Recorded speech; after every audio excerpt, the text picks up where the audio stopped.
This is The Gorge. It's a podcast where my friend Sarah and I gorge ourselves on overanalyzing a topic. The Gorge is brought to you by Patreon. That's patreon.com/thegorge, where for just $5 a month, you gain access to not one, but two podcasts. $5 gets you Takeout, a monthly commentary track where Ben and I decide we don't feel like putting in the effort of playing a bad video game. That'll be relevant in just a second.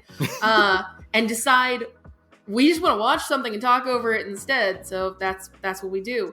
And if $5 is too rich for your blood, then $2 gets you, that's hell you're walking into, a monthly series where Ben peers into the depths of Chaldeus and divines oracles from within and then brings them to me, and I do my best to interpret them, because it's a series where Ben asks me questions about the Nasuverse and Fate Stay Night and all of its adjacent lore, and I do my damnedest to answer it, sometimes more successfully than others. It's a lot of fun. If you pay now, you can go listen to our end of the year episode where Ben has to answer all of the questions he asked me over the course of the year and has to do his best to remember what I taught him. He did pretty good, I think, so I'm proud of him. Yeah, I didn't get any extra credit or anything, but I got most of them right. You got the gist of it. You got like an 85. That's still passing as far as I'm concerned. That's patreon.com/thegorge. Thanks. Thank you to JT, Steel Condor, Nihar Bot, Red Lantern Reviews, Holy Star 64, Patrick Perez, Roddy 1/2, Saturn, Alice Marks, Shia, Magus, Jack, Liam Lane, and that other one dude. Cool. There you go. So Sarah, what are we doing this week? I just mentioned bad video games, and this is why we're talking about Tales of Arise for the everything. It's on everything. Is it on PC? Oh yeah, it is on PC. Yep. It's on PC. It's probably why it sold so well. Where do you even start? A game that I did not like. I did not like Tales of Arise one bit. A game that so this is very tricky for me, because the one thing I hate seeing people do, and because it just feels so smarmy, is when people are like, now that the dust is settled, can we all just admit that X game was a bad game? Yeah. Like, fuck you. Right. If someone enjoyed a game, they're going to enjoy it. They're not going to be like, actually, that was terrible, because some idiot on Twitter was like, well, your game sucks, actually, if you think about it. Mm-hmm. They're going to know that it was a bad game. Right? Wow. You say that. You say that, but I don't think anybody else on the internet got that memo, Ben. Because a lot of people on the internet are like, this is a great game. And I'm like, did we even play the same video game? So I've been thinking about that. Uh-huh. And I want to preface this by saying that the other thing I hate is insulting someone for the things they like. I will insult the things they like. Sure. 100%. No problem. But I will never berate someone for liking something that I don't. That being said... If you like Tales of Arise, you're wrong? No. I think the target audience for Tales of Arise are idiots. That's just who it's going for. That's who Redditors are known to be stupid, so that makes sense. That's why... So I don't have a something awful, but contributor to the pod and good friend and patron Shiapuff on the Discord has a something awful and says that the something awful thread for Tales of Arise fucking hates it, but the Reddit board, our Tales, loves it, and I think that says something. I think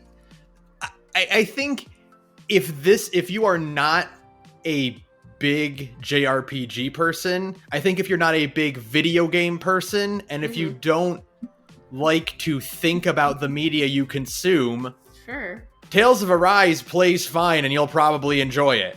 You probably will like it. I mean, and even then, does it really play fine? The act of pressing the buttons of Tales of Arise feels fine, but like...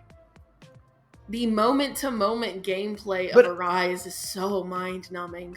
But I think if you don't know anything about JRPGs, you won't notice it. That's fair. I mean, yeah, probably. You're probably right. It's just like it's got good presentation, and it doesn't completely fall apart when you press the buttons in a way that, like, you know, anyone could notice, oh, this plays badly, right? Right, yeah. No, it just, if you've ever played any other JRPG, you're like, oh, this is bad, actually. You would think that if you had played any other Tales game, if you had played any other JRPG with a little bit of effort put into it, you would be able to grok immediately that this is a bad video game, but apparently not. I do legitimately think the fact that it's just that this game looks good. So this game reviewed extremely well. A thing that I cannot wrap my head around. I didn't read any of the reviews. I probably should have. I can't wrap my head around that one because it has to just be because it's kind of trying-ish to be anime Dark Souls or like anime Dark Souls JRPG. Like, it's clearly invoking. It has a dodge roll, which means it's invoking Dark Souls. Yeah, and it's got a fiery sword. It's got a fiery sword. And campfires. And the boss's HP, you don't use magic lenses anymore. It just shows up on the top of your screen as a big long bar. That makes it Dark Souls. I'm sorry, I don't write the rules. It just... So I think that because it's like prettier than your average Tales game, which I'll grant. I mean, like, if the art style itself doesn't vibe with you, but like on a technical standpoint, I think Tales of Arise is very pretty. And it's trying to do a Dark Souls adjacent thing. And I guess that's enough. I guess that's all it fucking takes to get a fucking 85 on Metacritic or whatever it is. And I'm just like, I did not enjoy a single thing about this game. Like, I literally, even the stuff that like the people were like telling me like, oh, well, Dohalim is kind of interesting. And I'm like, yeah, I guess, but they don't really ever do anything interesting with that character, really. Nothing in Tales of Arise actually meets the potential that it sets out to accomplish. Yeah, and everything is so like, it's very surface level until the big plot twist is kind of interesting, but it comes too late. I think. It comes way too late. If the big plot twist had happened at the end of Act 2, like, instead of the fairy tale end of Act 3, I think maybe it could have been a little bit more salvaged, like, in some capacity. Or if they had... Okay, so whatever. I don't care about spoilers for this game. I'm sorry. Full disclosure, before we get started, I didn't actually finish... I got to the majority. I got all the way to Lenegus, and I realized I was making myself fucking miserable. I don't like playing this video game. I don't like playing Tales of Arise. So I realized I was making myself fucking miserable, and I watched the rest of the plot on YouTube. That's my full disclosure. I think I played enough of this game to be able to authoritatively speak to how it plays. Oh yeah, nothing changes gameplay-wise. Nothing changes, yeah. So I think I can speak intelligently about how it plays, and the rest is just storyline. So there you go. That's my full disclosure before we properly get started. If they had done the reveal that Danins and Renins are literally just the same species of thing, somewhere in Act 2, maybe that could have helped salvage it to some degree. Like, if you could have fleshed out the alien part of it more. Yeah, like there's something kind of interesting there in that there's like a fucking alien invasion basically going on, you know? I mean, the game opens and you see spaceships, and then immediately I was like, ooh, interesting. Right. And then we don't really do anything with space until the very, very end. And it's like, oh, okay, well. I feel like this, like, you know the bit in the MST3K episode Overdrawn in the Memory Bank where they cut to Raul Julia's character watching Casablanca? Yeah. And Tom is like, ooh, don't show a good movie in the middle of your crappy movie. Yeah, because then you'll remind people that they could be watching a better movie. Yeah, absolutely. So many things of this game just made me think, yeah, Symphonia did that better. Yeah. Oh yeah, Abyss did that better, and Vesperia did this character better. And Nier Automata did all of this significantly. I get it, Tales of Arise. You really liked Nier Automata.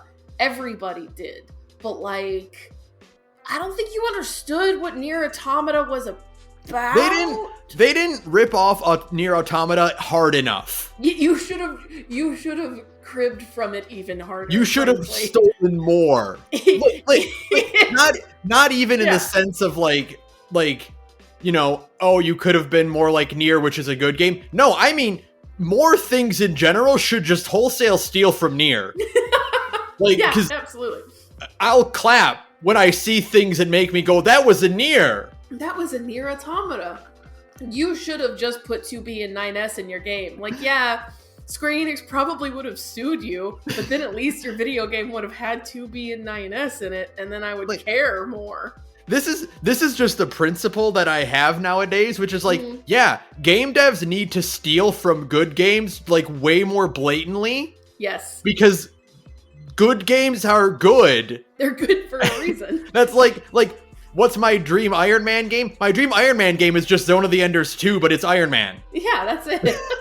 It's not that hard, yeah. Like, just steal more. Nobody cares. That's like 85% of what all movies are. They're just like, that's cool, we'll make our own. And then they do a good thing. Or they do a bad thing and it's entertainingly bad. Tales of Arise isn't even entertainingly bad. You know what I mean? Yeah, like it doesn't, it's not, I've said this so many times in this podcast, rather a 1 than a 5, and Arise is a 5. Yeah, like, you know what bad video game I had a lot of fun playing? Dirge of Cerberus. I didn't have to play it, but I just watched you play it. But, like, I had way more fun doing the goofy horse shit in Dirge of Cerberus than anything in Tales of Arise. I had more fun playing The Quiet Man when all was said and done. Oh yeah, absolutely. Than I did playing Tales of Arise. Because at least when stupid horse shit happens in The Quiet Man, you and I were both cackling the whole time. Like, we were having a good time with that bad video game. There are multiple points in Arise where I almost put the controller down and just was like, we gotta find another game. There aren't moments in Arise that made me mark out, and this was such a weird experience for me, because when we first learned what Arise was going to be about, we were both like, this is going to be one of the fucking best Tales games of all time. Yeah, you're telling me it's corny, like, romance shit. It's about this brooding knight who can't feel pain and a princess who hurts people, whoever she touches, and he pulls a fiery sword out of her chest. It's fucking cool as shit. I have decided, however, that if you're doing the lesbian sword thing, it actually does have to be lesbians. Otherwise, I simply do not vibe with it. Like, if it's a lady pulling a sword out of another lady because you're stealing from Revolutionary Girl Utena, as all things should. Yeah, cool. But if it's like a dude pulling a sword out of a lady, I'm like, never mind. And also, he doesn't even really do that. He only does it the one time. He does it carries around on his back the whole time. Yeah. That should be the battle transition. Is a scene of him drawing the sword out of her. Yeah, or something. Like, I don't know. It's just like, there's just so much nothing. It's like it was supposed to be cool and it wasn't. I can't believe this game is what was your hour count by the end of it? I don't know. I stopped playing. I would say around 30 to 40 hours. How do you have just like a regular amount of like a regular Tales JRPG hour count? You know, I think mine was up to 50, but I did a lot more like wandering around trying to find good parts of the game. Desperately searching for one good side quest that would make it all come together. And it's like, how do you have this and have here's the big thing. One of the big caveats. How do you make a game this long and have so few characters? That is It is baffling to me. So, I didn't even really realize it until like the third or fourth town where I'm like, there's like nobody in this game. I haven't run into like a minor character, like a secondary character. Like, I haven't run into like a Peony or like a Dirk. Or we don't have a quirky mini boss squad.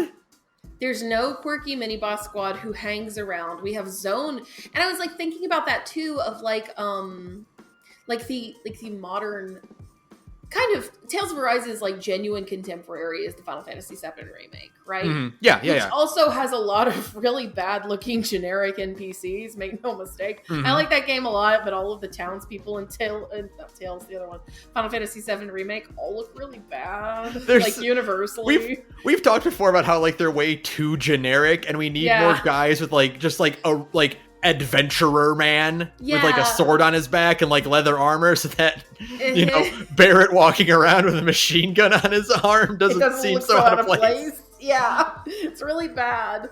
But like even Final Fantasy VII remake with its very many bad NPCs has like a lot of other NPCs who have designs behind them. Like there's the like even like the Shinra manager guy. There's Kyrie, Biggs, Wedge, and Jesse. Like all of these characters. Marl, yeah, Marl has got like a unique design, and she just owns the like apartment they live in. You know, and it's just like there's nothing like that in Arise. It's the Lords and Zephyr and the party, and that's it. Is that it? That's it. That's literally that's not even Dohalim's friends. Yeah, designs. Like really important. You get like this flashback to Dohalim's like past and why he's all like weird and fucked up, and it's like this beautifully model, because I personally like the style. Like I like the way Tales of Arise looks a lot. I will say that. That is the one thing I will give this game, is that I like its art style a lot, and that's it.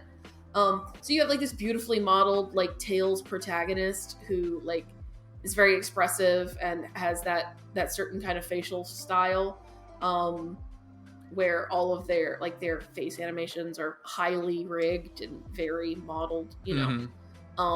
And his two childhood friends whose lives he ruins are just generic NPCs with the same kind of expressionless faces that every other NPC in this game has. And I was like, oh no, we have got a problem.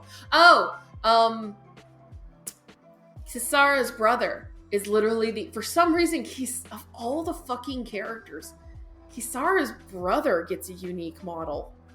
But that's literally it. That's it. And the crazy thing is that like we do get named characters, like, you know, who you interact with when you go to the different towns. Yeah. And they never come up again. They never come up. They're never important again. They never show up again to help you out in like the third act or something.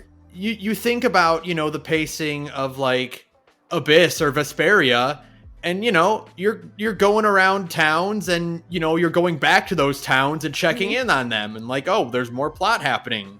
Yeah, there's like, I mean, it's unfair to compare Tales of Arise, a bad video game, to the best Tales game, Tales of the Abyss, but I'm going to do it. Because like the Belkind and Sheridan old people are like, they have unique models, they're interesting characters, and even after like some of them die, like other ones come back. They're still important later. Like they still keep coming up. They're like, yeah, we're here to help you do science, you know? Like, it's so bad. It's really stunning how few characters are in this game. It's really weird. Like, it feels amateurish. The one thought I had of playing Arise more often than anything was I would be less harsh on I would be like less harsh, more fair to this game if this was not made by Namco Bandai. If this was not even an indie game, but like some other studio was taking a crack at the Tales formula. Yeah, sure. I would be like, all right, you know what? Yeah, you know what? While we're waiting for the next Tales game, this would be a pretty acceptable substitute. Sure, in the meantime, it's got some clunkiness to it, but it imitates the feeling of a Tales game just enough that you could kind of close your eyes and pretend, and then they tell you it is a Tales game, and you go, oh no!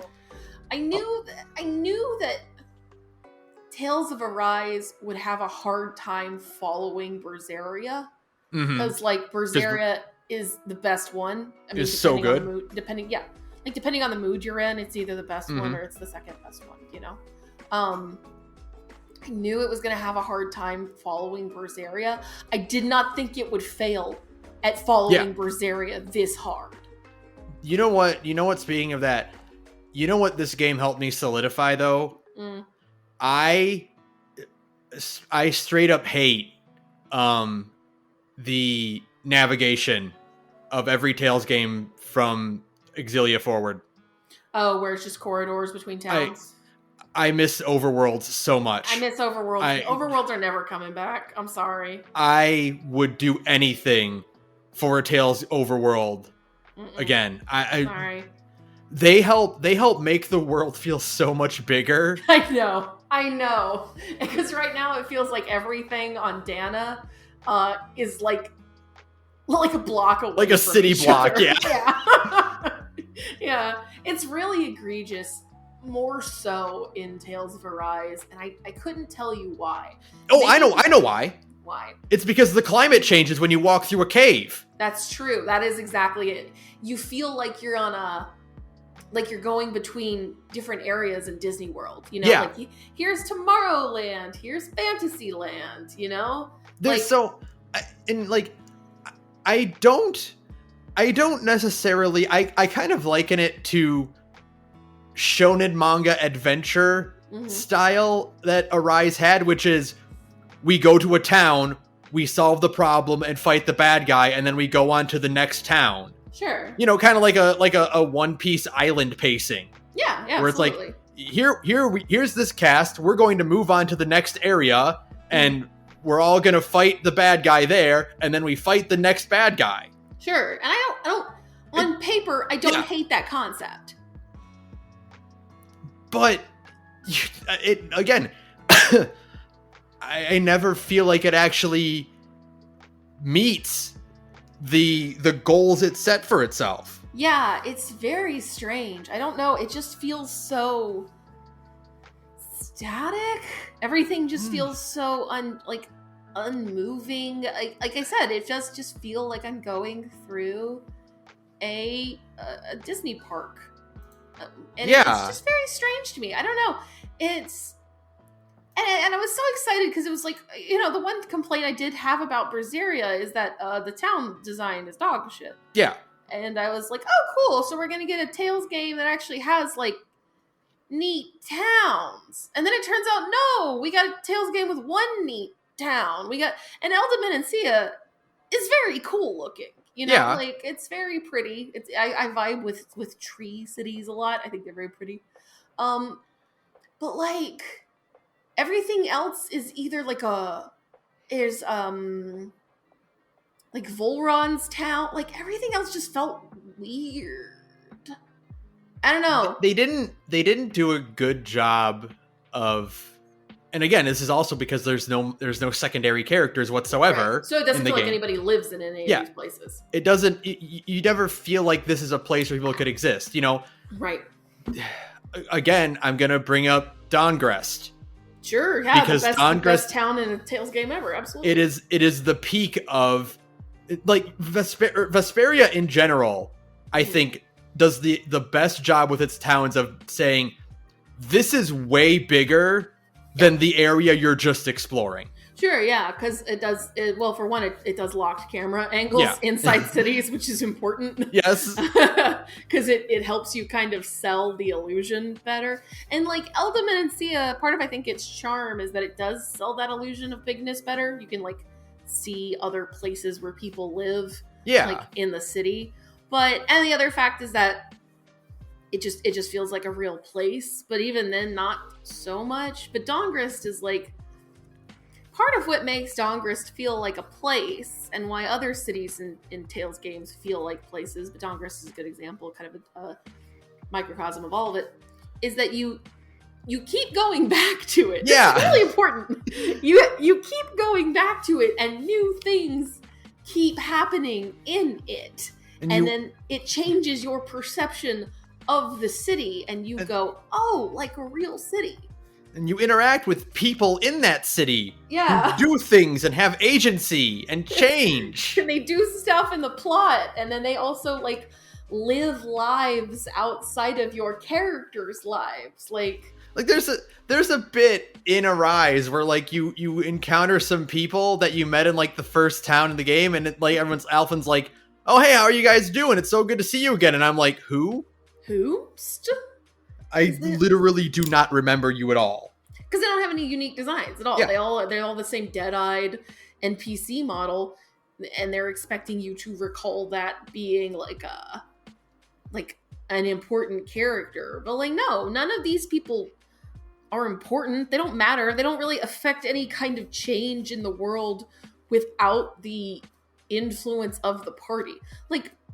Like Don Whitehorse and Natalia's dad and oh god, like so many other characters in every other Tales game. Like when the party isn't around, they are still doing things. Like they still are, like, enacting plans of their own. Does that make sense? Yeah, like, no, it's a big Tales thing, and a big, JRPG thing, where you'll be in the middle of going somewhere, and then, someone will run up to you and say, oh, you gotta go back here because, the bad guys are attacking the town. Right. And you never do that once. There's no reason, once you do all of the side quests in an area, there's no reason to go back to that area. Like, one of the things, and I don't know, is it because they thought, like, are they trying to streamline? It feels like they're trying to streamline it to the point that it just turns into gray mush, or it's just like a smooth orb with no, like, there's no thinking involved on the player's part. Like, they're trying to dumb it down as much as possible. Because, like, one of the things they did in Berseria that I really liked a lot, I think it was the best thing that Berseria did, was that it told you with a big green mark on the map where a side quest was. You know what I mean? Yeah. And, like, were they thinking that players just don't want to go back to old towns and do a side quest in a place they've already been, even though that's, like, the whole point? Yeah, for these side quests, no, I would not want to go back. Because they're all dog shit. They know they affect no change, and they give you no, like the whole, again, I hate to keep going back to Berseria, but there's a reason it's the best one, or the second best one, again, depending on your mood. It's like, all of the stuff about Zavid, and where he came from, and what's going on with his dragon girlfriend, and his relationship with Aizen, that's all in side quests. Like, you don't have to learn that if you don't want to, but it's satisfying to do those side quests and get that extra information, because it's not really important to the overarching plot of the Tales game. So if you just want to like fly through the plot and have it move at a decent clip, you can. But if you want to go, like, the purpose of a side quest in a Tales game is to give you further insight into the characters. Like, that's the whole point. And sometimes a really unique reward. Yeah, like cool weapons, or neat armor, or sometimes a costume, or fun stuff like that. And all of that got condensed into just the owls. Here's some money, and here's some materials. And like, now, okay, to be fair, Hootle is one of the best mascot characters Tales has ever had. Hootle is the best mascot character probably in the series, other than Rapide. But Rapide doesn't count. Rapide is his own man. And I do love the voice direction given to everyone, which is, don't imitate an owl, Just say hoo-hoo. Just say hoo-hoo in whatever way you want to do it. Whatever weird voice you want to give this owl. No one will stop you. I do like that. I did like that aspect. I like the owls. So there's two things I like in Tales of Arise. I'm sure if we talk long enough, I could maybe find a third, but it would take some work. I don't know. I don't know. It's just there's so much weird shit. And there's so much. What was the direction here? There's so much stuff that feels decidedly un-Tales-like. Mm-hmm. That I was playing. Oh, you mean like the shitty, awful skits? Yeah, They suck. Can we talk about that? They basically, from the word go, I was like, oh, this is bad. Like, I saw it in previews, like, before the game came out, and I thought, like, maybe? It felt, you know I was okay with it at first when they mentioned the idea, which is like, we're going to do away with the portraits and have the models, like, interact with each other. I'm like, okay, well, cool. You mean, like, little cutscenes? Mm-hmm. No, they're still static. But they're models instead, yeah. So, like, it just became, like, wholly unnecessary. Yeah. To make this transition. And, okay, so there's 2 points to go into the skits. One is that they just look really bad. They look like dog shit, and they're really awkward to watch. The concept of a skit in a Tales game is in and of itself kind of odd. It's a holdover from a simpler time when you couldn't render as many conversations, and maybe you just wanted to do a little bit of lore stuff, so you used portraits to talk to each other. And, so it is kind of a holdover from an older time of JRPGs. But, like, I like that. I think that Berseria, again, had the best skits because you had multiple...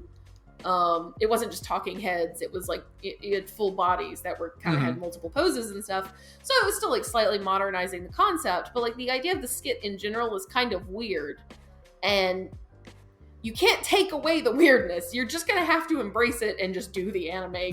Do the anime portraits. The skits are meant to be exactly that. They're skits. You're supposed to act like the characters are doing an Abbott and Costello bit on a stage. Yeah, that's a good point. It's almost like the way they're framed in old Tales games. They're supposed to be an aside. Yeah, you know what I mean? Like.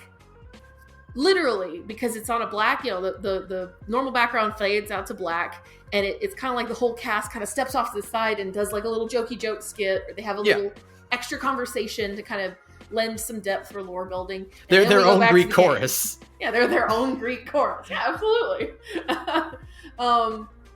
And that's fine. Like, they serve the purpose. That's their purpose, is they can be skipped easily. There's not a lot of, like, deep lore shit hidden in a skit, right? Mm-hmm. Most things that are in skits are like little additional character writing and maybe some lore stuff, but not like really important. The really important conversations don't happen in skits. Right, yeah. They happen in the game, which leads effortlessly into my second point, which is that they just use skits in this game to replace conversations. Yes, they do. They just straight up, you will enter a new area, bam, go into skit mode. It's like, oh, okay, you just didn't want to block. You didn't want to block this scene. You didn't want to do the camera work to block this scene to make it be less boring. So you're like, what was doing skit for? It is like PS3, PS4 era Yakuza games will have like 3 or 4 different ways to do a cutscene.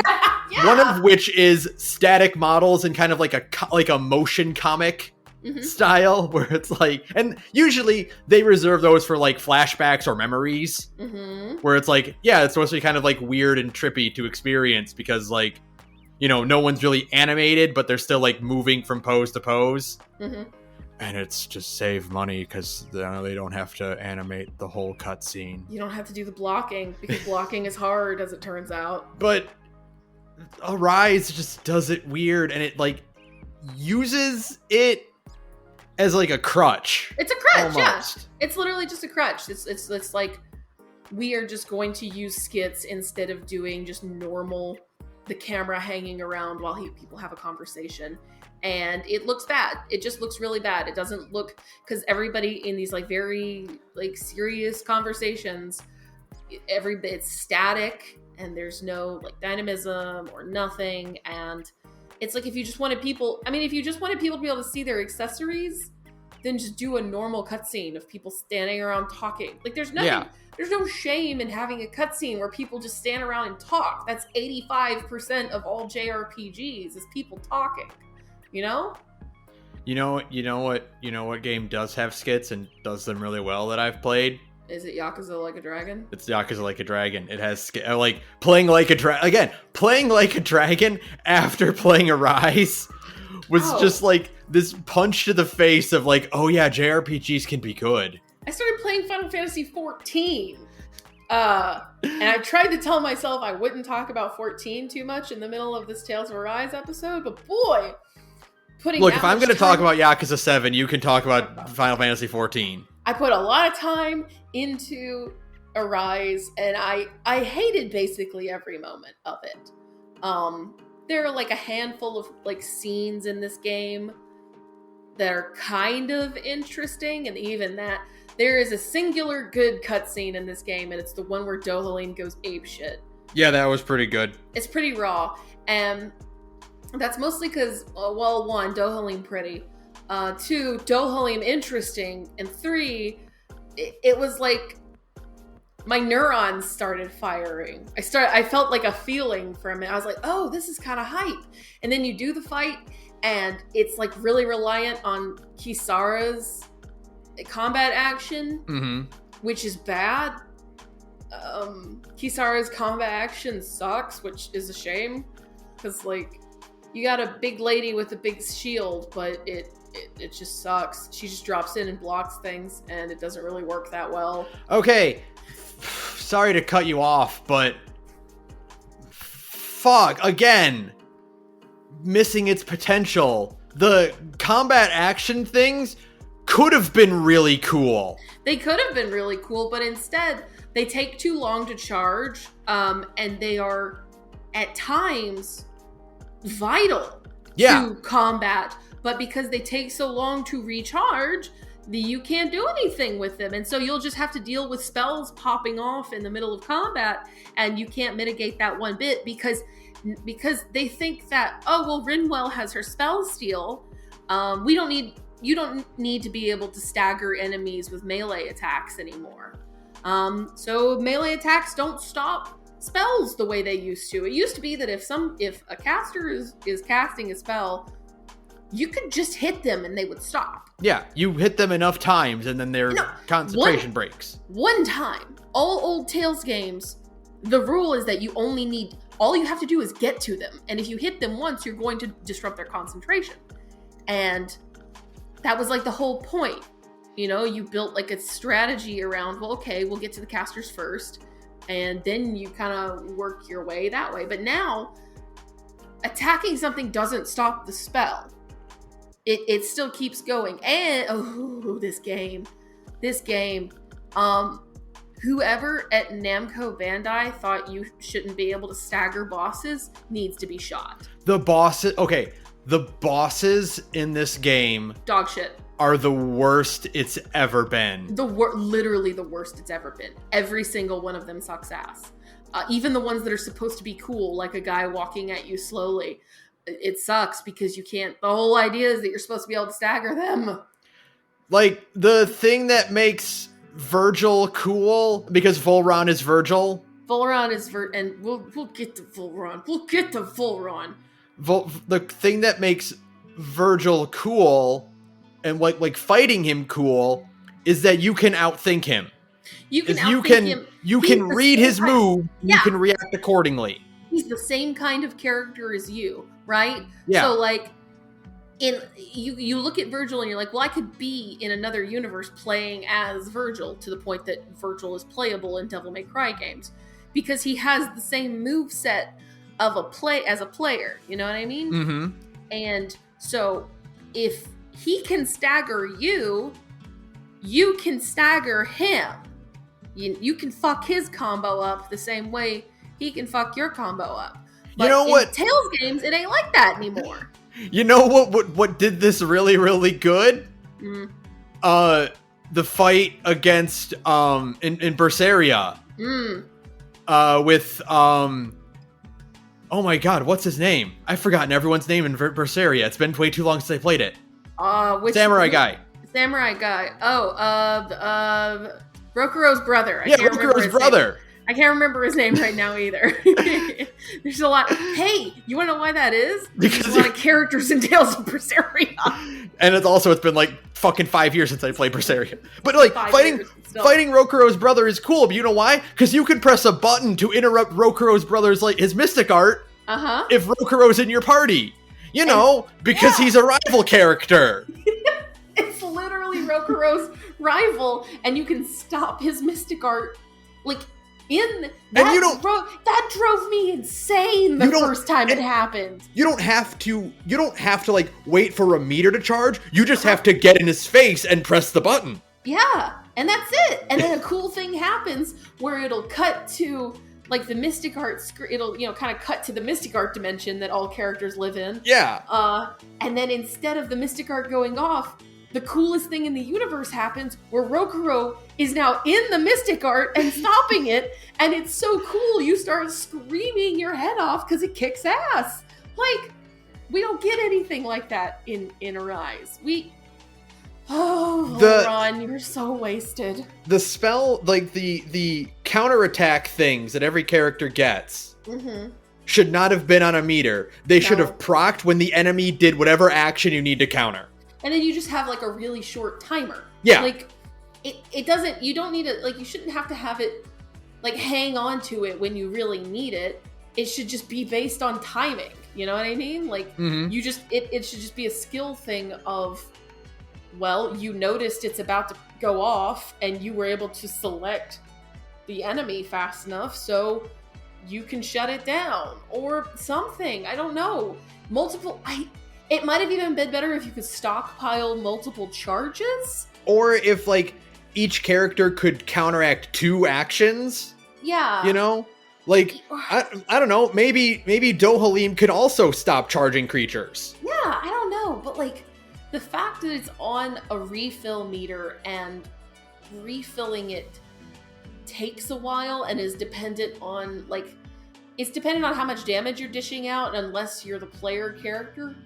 The AI is not dishing out because it's still a video game AI, you know what I mean? Like, even if I think the AI in this game is functional, like I never had a problem with the AI, it's just everything that's around it. Because they've had that shit sorted out for 20 years. And that's the one of the things I'll kind of give it a half measure towards, which is, okay, this game wants you to build meter to do the instant kill, right?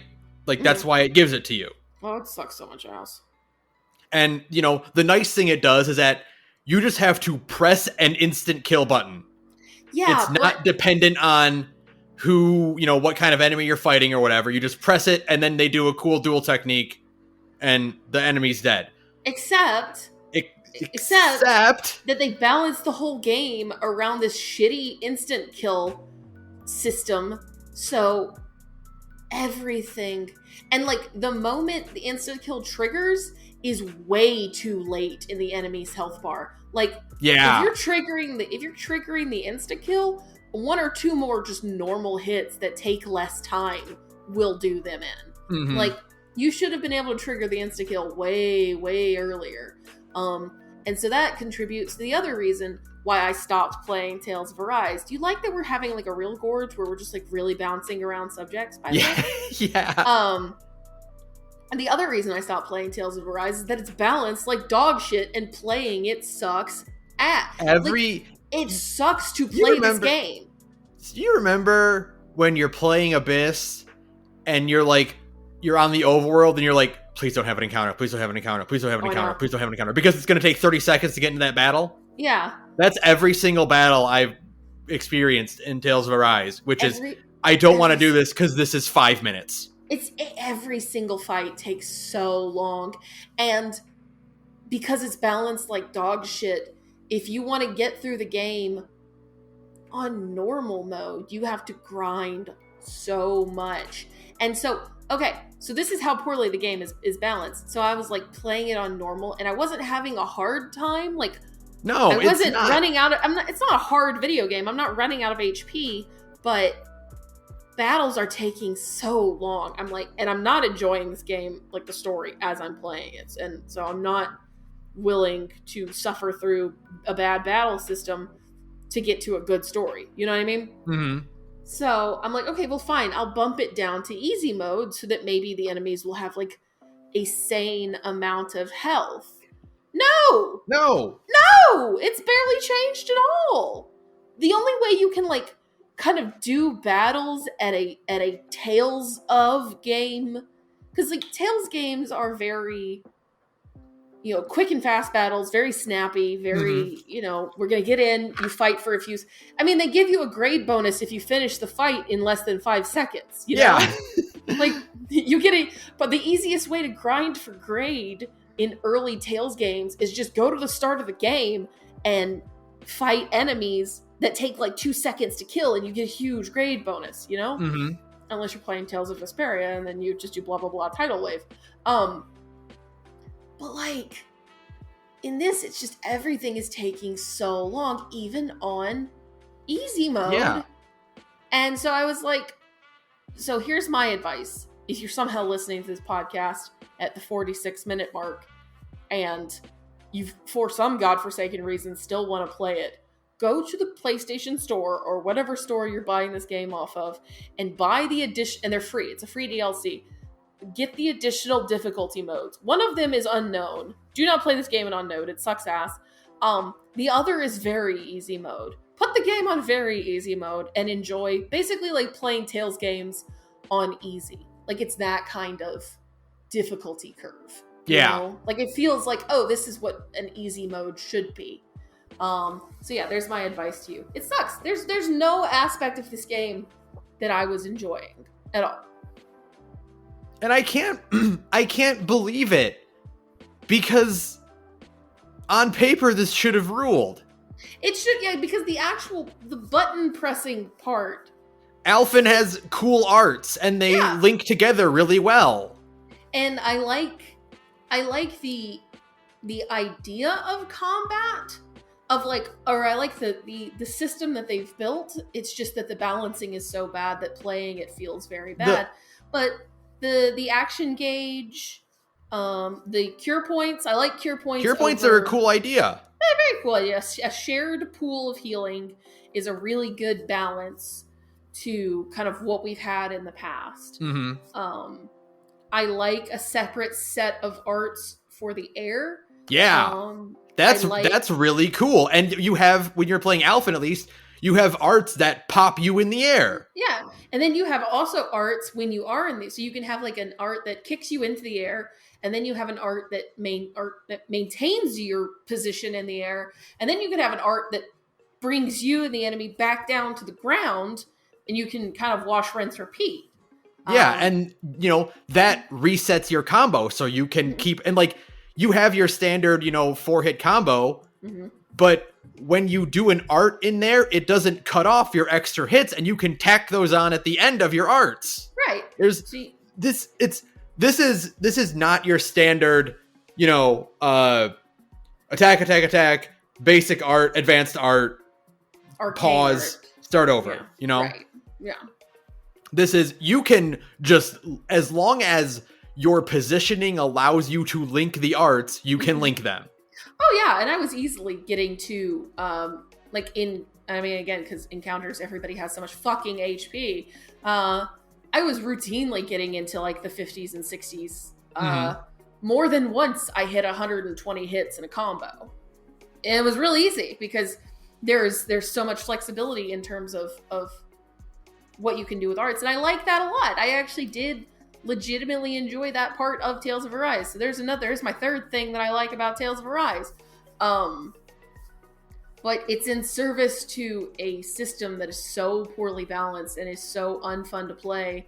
And I mean, if you're trying to emulate Dark Souls combat, the thing about Dark Souls combat is that once you land a hit, it's over. Yeah.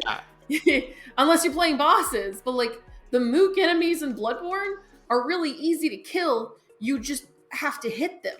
Like, the danger in Bloodborne is that you, too, also take a lot of damage when you get hit. That's the whole idea, you know? So you're trying to emulate... I don't know. I don't even know if that's like a Bloodborne holdover. I don't know who did the balancing, who made the decision for the balancing of this game, but I fucking hate it. I feel like it was there to like artificially drag out the playtime, even though this game is already like bloated to shit, and all of it is bad. This game, what another thing that really pisses me off about this is that they made Mystic Arts completely useless. Mystic Arts suck ass, and it's insulting, honestly. They barely do any damage even to regular enemies, and their purpose is to be a finisher, right? Yeah. Well, you have that built in already. We have a finisher mechanic built in. Yeah, exactly. And you can't use that finisher mechanic on bosses, and your Mystic Arts don't do significant damage to bosses. They don't, and they suck. The whole point of like a Mystic Art, like, you know, in normal combat in other Tales games, especially Tales games where you have your own overdrive bar, like, I don't like the shared overdrive bar in Vesperia, for example. I think it sucks.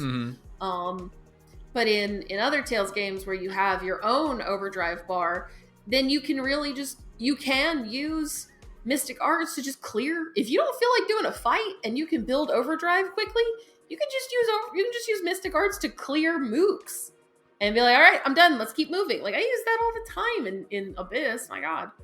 And that's the whole idea. It is that you can use it to you set it up to do big damage to bosses, or you use it to clear trash mobs quickly and get on with the game. And it's like you didn't understand the video game you made. You didn't understand the series that you made, that you've been making. I don't know what you did.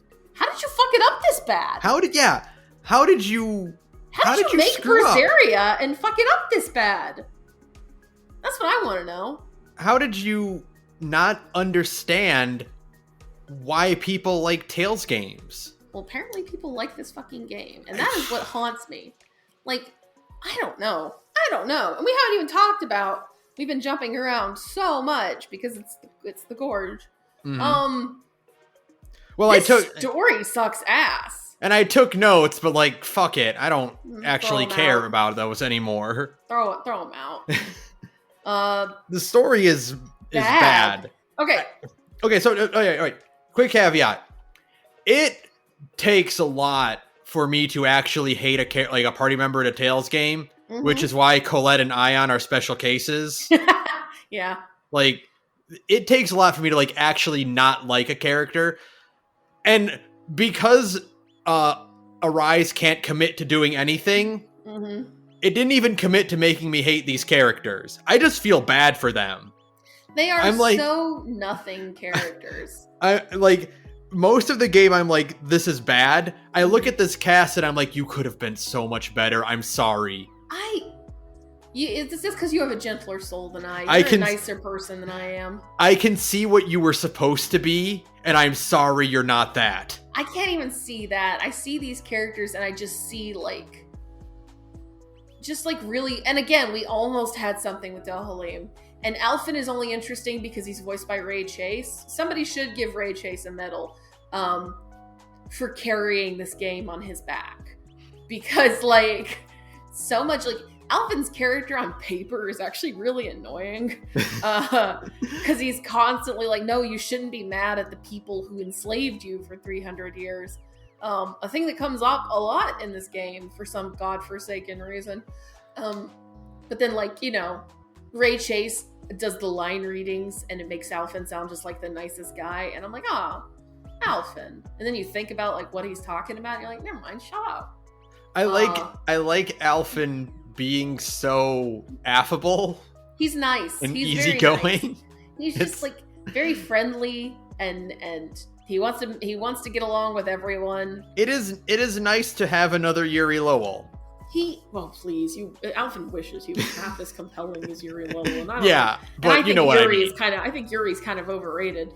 But you know what I mean. I do know what you mean. Where it's you're a lot friendlier than your character design would lend you to be. You are more reasonable. than I was expecting. I was expecting, Guts McRageman. Yeah, or Velvet. You were expecting Velvet again.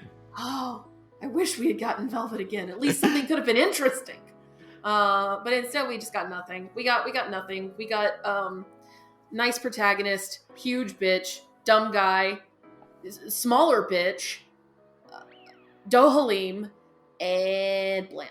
That's it. And yeah, I'm so mad that Kisara ended up being as nothing as she is. She's so nothing. And I'm furious about it. How do you take Hot Lady Night with her with her ass out and just make her into like gray paste? Like, everybody's talking this game. We don't want to become the Hollowing, and it's like, you're already there. You're already gray goo. I assure you.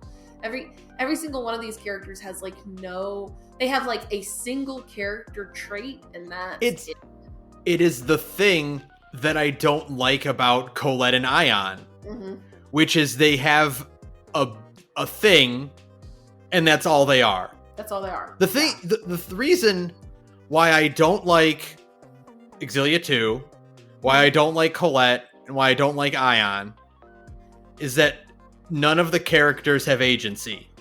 Right? None of those characters have any agency.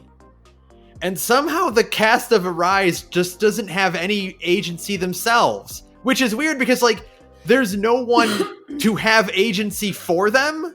Yeah, nobody is making decisions for them. They're just kind of like ping-ponging around and like just doing stuff. Shion has her quest. And, Alphen is along for it because of the deal they make, right? Sure. And that's okay, fine. But like, everyone else's reasons for sticking with the group is so flimsy that I'm not sure, like, what they're doing. It's like, I guess it's like, the reason they're all there is because they're the main characters, and the main characters have got to stay. What's that over there? Is that the script? Is that the script? Yeah. The script says we all got to stick together and help each other and be friends for some reason. And here's another thing is the contrast of that compared to everyone in Symphonia has a reason for following around Lloyd, right? Sure. Yeah. They all have a very specific, concrete reason outside of, well, Lloyd's nice and we gotta, we want to hang out with him. Right. Except for Regal, which is why it's funny. Well, yeah, Regal is just a guy. It's like a joke that Regal's just there. Regal is with the party because the world ending is bad for business. That's it, Everyone else has like very specific personal stakes in seeing this journey through. Like, why is Kisara there? The problem is that, okay, and this goes into the way Abyss. God, I wish this game was Abyss. The way Arise's story is told is that they front load all of the characters' motivations, and so we get what everybody's problem is, And then we solve everyone's problem, and then I guess they stick around because they're thankful that Alphen and Shion helped them solve their problem. But the problem then is that nobody has any personal stakes. There's no, well, I'm doing this because I need to do X. I mean, I get that I get like the overarching thing is, well, I'm doing this because Dana has been enslaved by Rena, and I would like to fix that.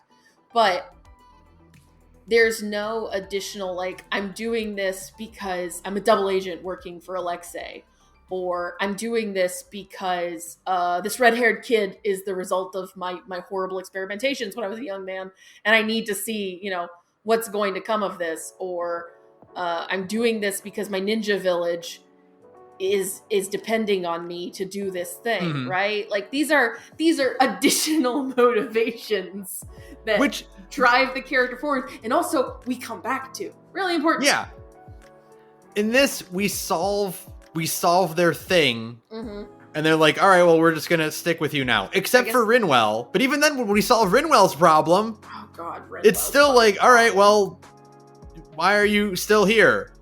Rinwell's fucking problem. I hated that cutscene. That was the worst, by the way. It's the worst cutscene. The worst it's ever been. Which is stunning, considering there's a lot of shitty cutscenes in this game.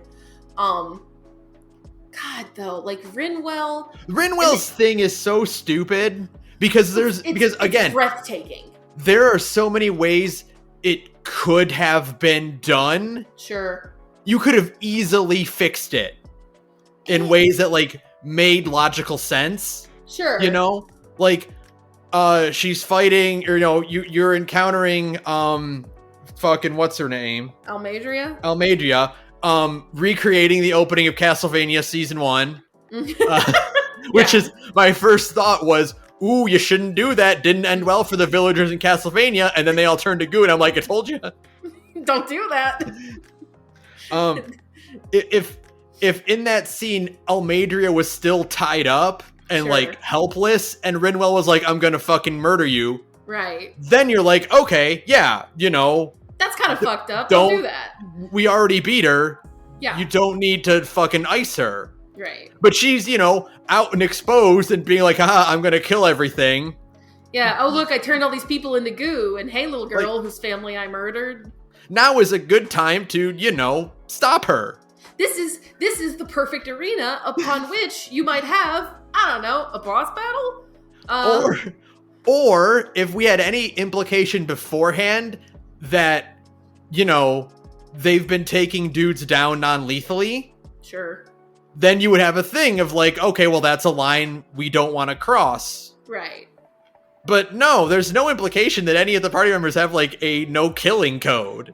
No, yeah, they kill Ballsack and by the way, yeah, you know, like this dude's name is Ballsack. This dude's name for real is Ballsack.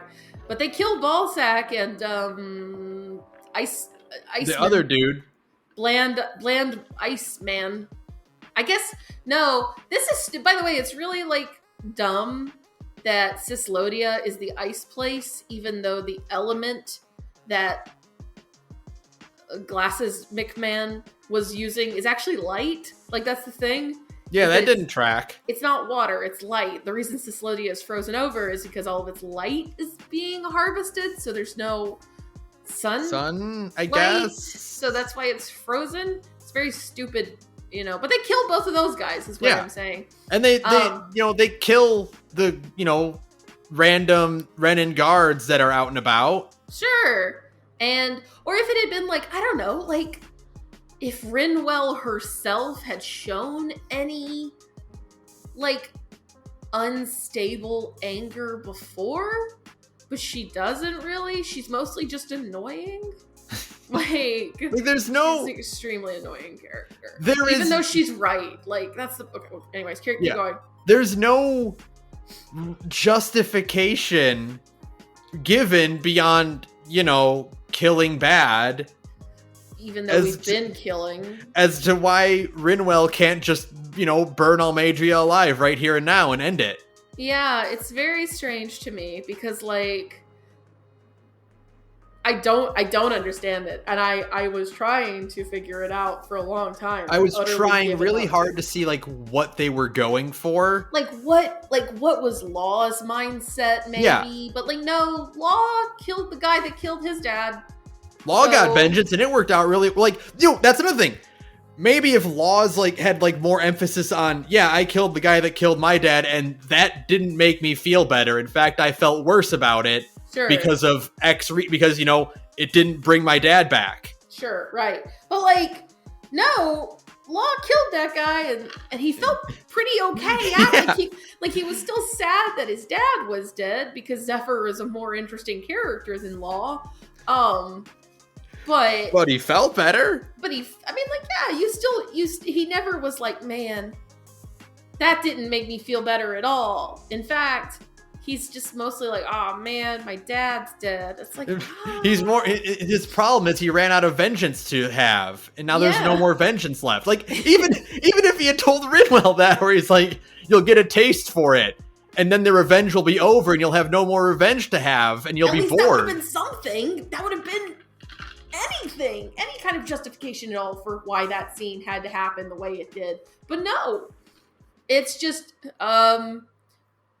I don't Quick, know. we need inter-party drama. We need inter-party drama. We need a way to justify this extremely bland, finger quotes, romance between Law and Rinwell. We need a reason for Almeida to get away. In the straightest video game ever made, ever. Ugh. That's the other thing. There's so many things about. We could be here for 6 hours. We could. The problem is that I don't want to be. I'd much rather be playing Final Fantasy XIV right now than talking about this dog shit game. I know, but if we don't do it now, we're never going to do it again. So we just got to get as much out as we can. Okay, well, this game is the straightest video game ever made, and I hate it. There is literally no I know no Tales games, have any canon queer ships, obviously, but it feels, I swear to God, it feels like a mandate came down from higher up and was like, there's too much gay fan art of our series on the internet. You gotta fix it. But usually it's, one more or less implied romance between the protagonist and a female party member. Sure, right? Absolutely. It's usually, And then the rest are, the rest will pair off, but mostly because they're they have a closer connection to each other, right? Yeah. Or they fit the same category. Rita and Carol have a lot of interactions because they're the kids. They're the two kids.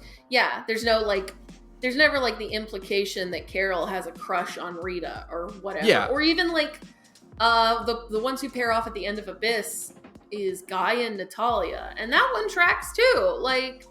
It's not. I mean, you could make the argument for that being a romantic thing, it's never really said to be. If you wanted to, you could push that Tyr and Luke are just friends. You could. I mean, especially the fact that Luke is technically only 7 years old, and Tyr has a title in Abyss called Big Sister. You could make the argument that it's I do think they are romantically in love, but you could very easily make the argument that she sees him as a younger brother, Mm-hmm. Even though she says I love you at the end of the game, although that's not in the Japanese version. I think she says something completely different in the Japanese version.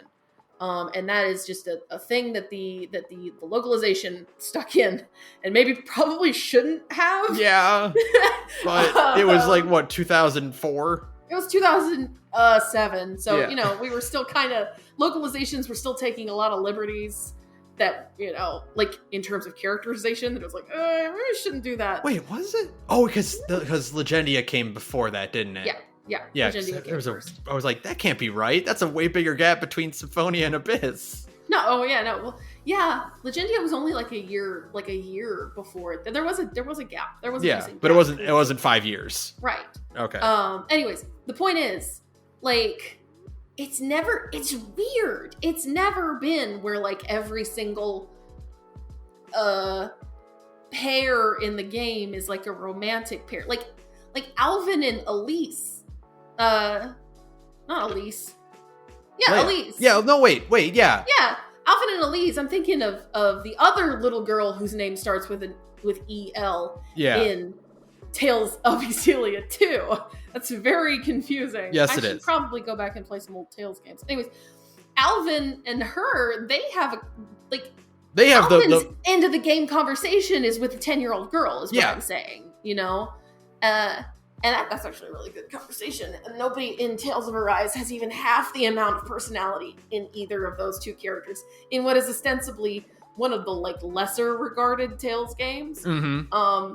Nobody in Tales of Arise comes even within even breathing distance of how good the characters in Exillia are. We have rather infamously, between the two of us at least, because it's actually lost to time, we have beaten Tales of Exillia in 16 hours. Yeah, we did.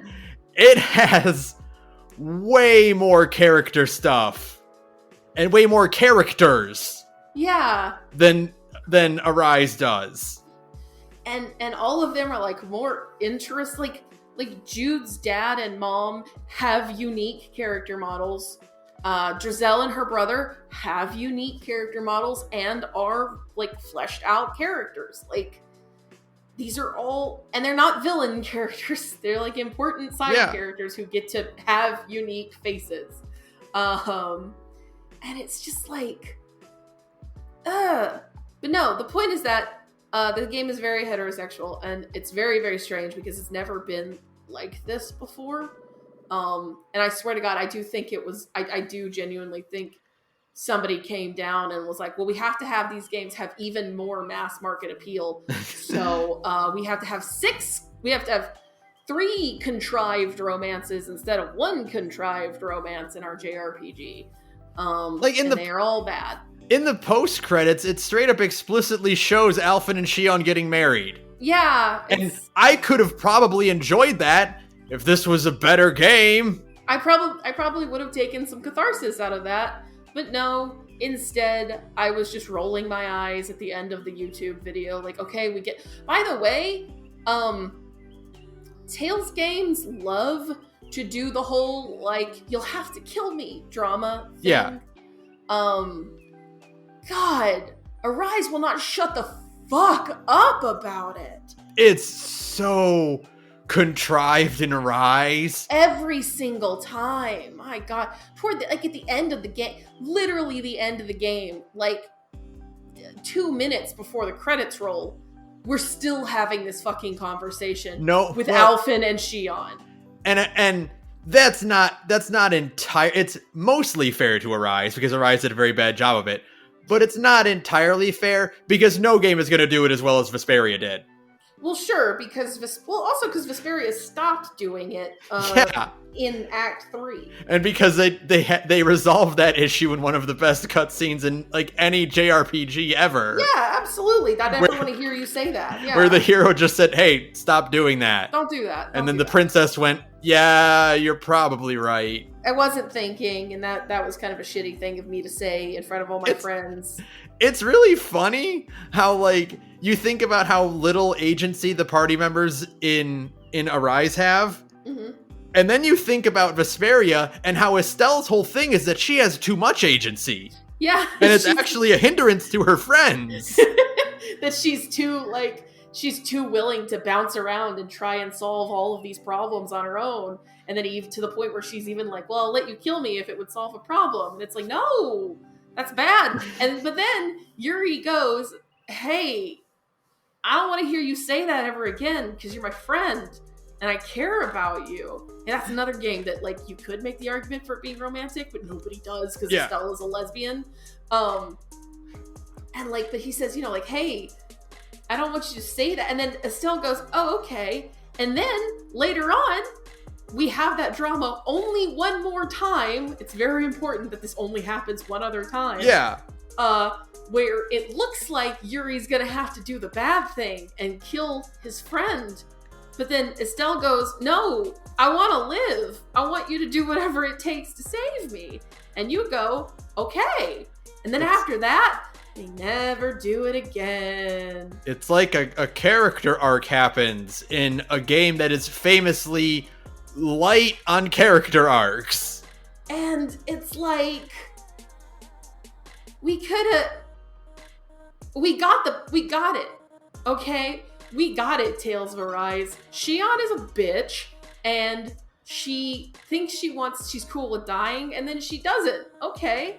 That's like an arc, but then it just keeps like, Shion, we'll have to kill you. I don't want to die. Okay, we'll fix it. Shion, we'll have to kill you. I don't want to die. Okay, we'll fix it. Over and over again. And then literally, like I said, at the very end of the game, they're still doing it. They try to do it one last time, and it's like, no, we're past this. Please.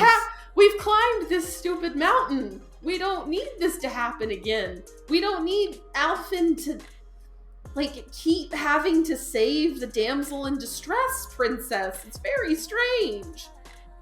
It's like it's a game that came from another universe. I don't know. It's so weird to me. I think maybe that's why also the sword out of the chest thing feels so weird, is because it really is a lot of like Alphen saving the damsel in distress and him pulling the sword out of her isn't like a romantic tension thing. It's just like, well, I'm going to use this thing that you manifest like a tool instead of like, hey, I'm going to use your body as a means to defend myself. And like the whole of Utana is about dissecting what it means to like use a weapon born from like the body of your girlfriend, you know? Mm-hmm. Like, and how that's kind of a destructive power structure. Like, that's super common concept that every relationship has to deal with. Yeah, you know, normal. Yeah. It's like there's a lot going on in Utana, but that's like a huge thing, is that it's probably not good that people want to use Anthi as like a weapon or like as a sword. Like it's like a bad thing. And the whole idea is that Anthi is trying to find her independent, like her freedom, you know? Arise. And then Arise is just like, oh, well, we saw it happen in an anime once, so we're gonna use it. And then, you know what? The thing that also, now that I think about it, that sticks out is that it's not thematically consistent with the rest of the game.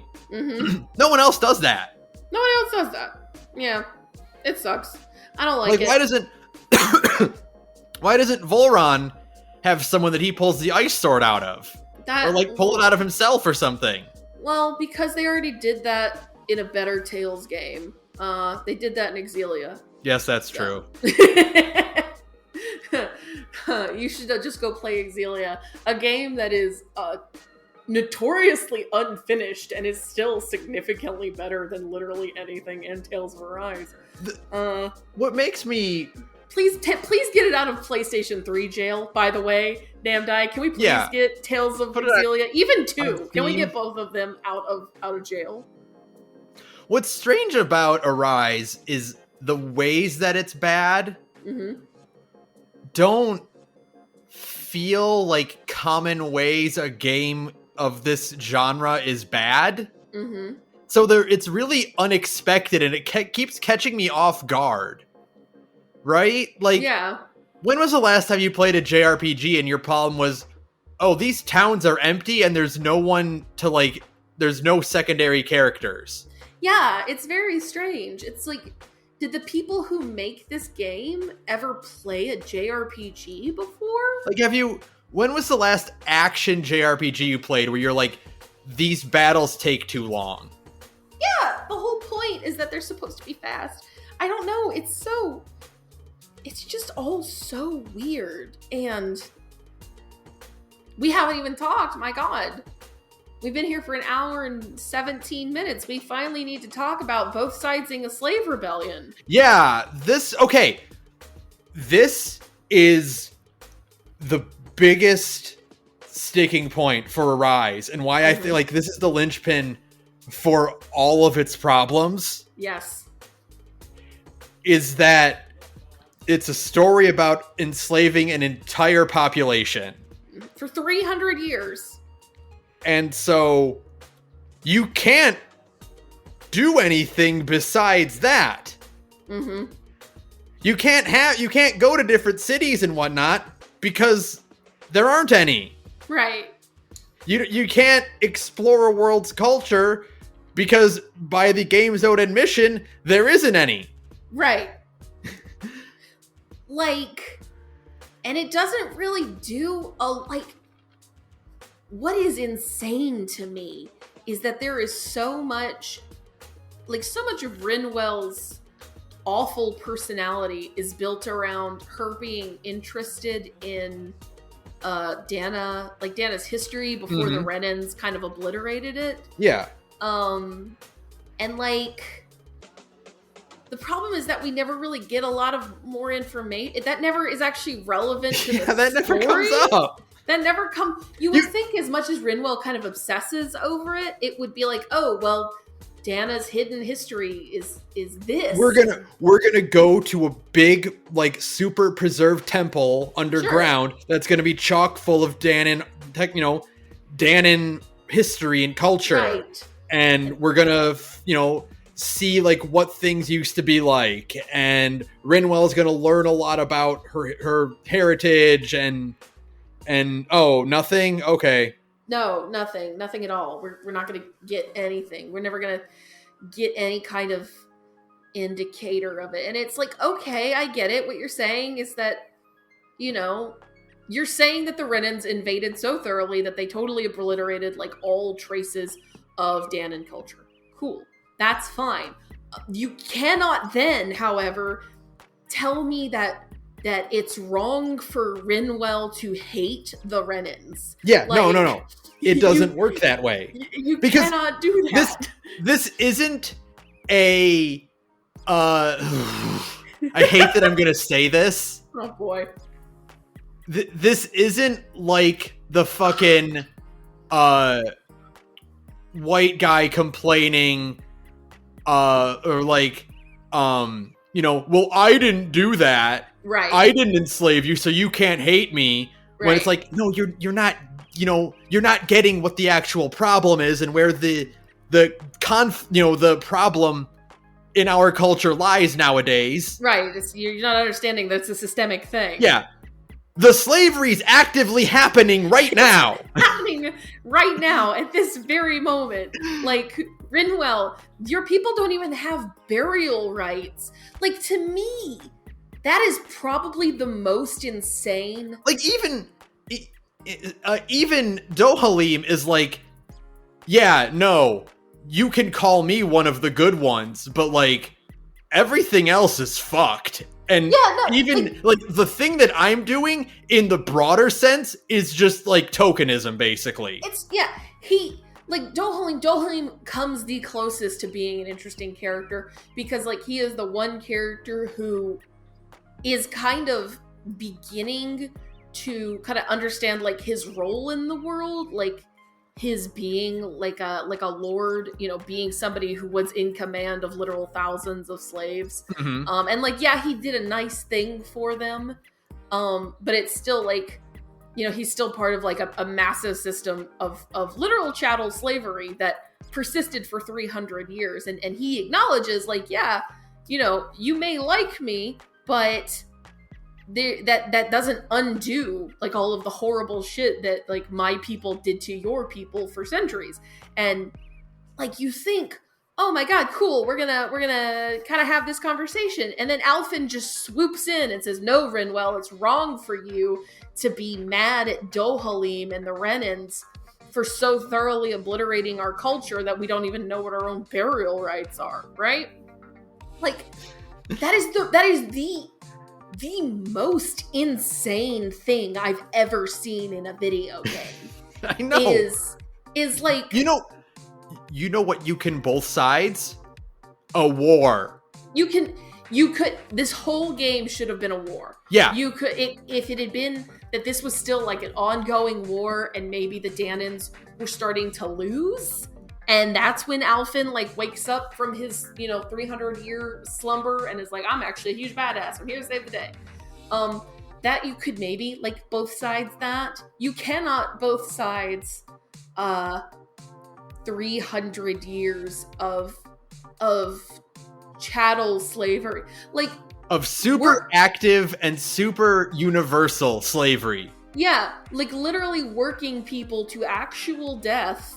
That's a thing like, that they say happens routinely. It's not just like Alfin's hometown. Mm-hmm. It's every city. It's every doing city that this. isn't Dohalim City. Yeah, absolutely. Every single one. If there were, more cities where like Danons were free, but it's like, it's fucking Sector 7. Mm-hmm. Midgar. If this was a Midgar situation, right? You can both sides that. Sure. Right? Like you can have like, okay, well, yeah, I'm sure not every single person on the upper plate is an oppressive dirtbag. Sure. Just as I'm sure that not every single person in the lower plate is like, a noble homeless man. Sure. Yeah, exactly. Yeah. Right? It's just like, yeah, if it had been like, oh, well, the only place, I don't know. If it had been like, well, the only place that is that shitty is where Calaglia, where Alfin is from, and the other, and everywhere else was like was more, shitty. Was just like even just more normal. If there had been more places like Eldam and Sia, and it'd been like, okay, well maybe there's more nuance to it, and it's just that like the lords themselves are not being monitored or some. I don't know. Yeah, I don't know. I don't. But what is not the answer? I'm not a story writer. I'm just an asshole with a Twitter. What is not the answer is literally saying like, it is. I am stunned. There was one line that was the line that nearly made me stop playing. And eventually I stopped playing because I just don't like playing this game. But the line that made me go, like, feel like I was going insane.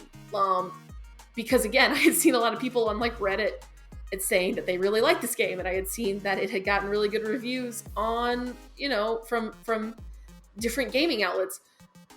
It was where Alfin is like talking about his past on Dana when he was like before he was kidnapped, and he says, "Oh, I used to serve a Danan lord, like as like a hired sword, and really, that's kind of like being a slave." Yeah, and I put the controller down, and I was stunned. I was stunned into silence. I just found myself just staring at my TV, like, no, Alfin. That's not at all the same. You were a hired blade. You were compensated by your lord for serving him. Also, Alfin, you were also a slave. Yeah. You should know the difference. You should know the difference. I don't think it was not implied anywhere that Alfin, when he was a younger man, serving under his lord, Alfin, I don't think any of your co-workers were being worked to death by your lord. I think you were all acting as hired men, and you were getting money and food and a place to sleep, I assume. And you weren't getting any of that in Calaglia, Alfin. Like, it's not the same as being a slave, Alfin. Are you insane? And that was I knew for a while before that, because like the game, speaking of going back to Rinwell, I keep saying Rinwell is really annoying. Like, on paper, Rinwell is extremely annoying. Rinwell is just boneless Rita. She's just boneless Rita. She's just rude to everybody. And it's like, yes, Rinwell is right. Like on paper, Rinwell is right. Breaking the worst mage you ever made a good point. Made a good point. Like, Rinwell is that right. Should be our title card. Yes, it should. She is correct to hate Dohalim and Shion. Yeah, right? For sure. Because they are a member of the class that, again, enslaved her people for 300 years. But, like, the way that the game frames her and the way she is written is that Rinwell is just being petty. She's just being a child for being so... She doesn't understand. She doesn't understand. Which is why Rinwell is annoying, because she's written to be annoying, even though she's right. But also her English voice actor is just really bad. I'm sorry. She has a really annoying voice. It's very whiny. And actually, yeah, Law's English voice actor is also extremely bad. That's another thing. The others are okay, I guess. I mean, like, I think Erica Lindbeck and Ray Chase are both really good. As much as I love Erica Lindbeck, she sounds too much like Futaba in this game. I can't make it go away. Her voice does not suit the kind of character that Shion is. No, right? Not at all. Like, she is good at gremlins. Yeah. She has a kind of like a higher pitched. She's got this like lilt to her voice that's just like her natural accent that she can't get rid of fully. That makes her sound more younger. Like for younger characters. Like she probably could have done a better Rinwell. Yeah, honestly, that probably would have made Rinwell less fucking annoying to talk to. But like, it's just bizarre to me that Rinwell is being like, the text is saying that Rinwell is correct, but the framing is showing that Rinwell is wrong. They killed her parents. They didn't just kill her parents. They killed her parents and everybody she knew, and it was, by all accounts, horrific and gory. Yeah. It was a horrible way to die. Not that we know. Not that we know, because we weren't allowed to see that even in a flashback. We don't even get to go back to Rinwell's village at any point, which is a thing I thought for sure would happen, and then doesn't. Yeah, it's just all bad. To me, it's insane.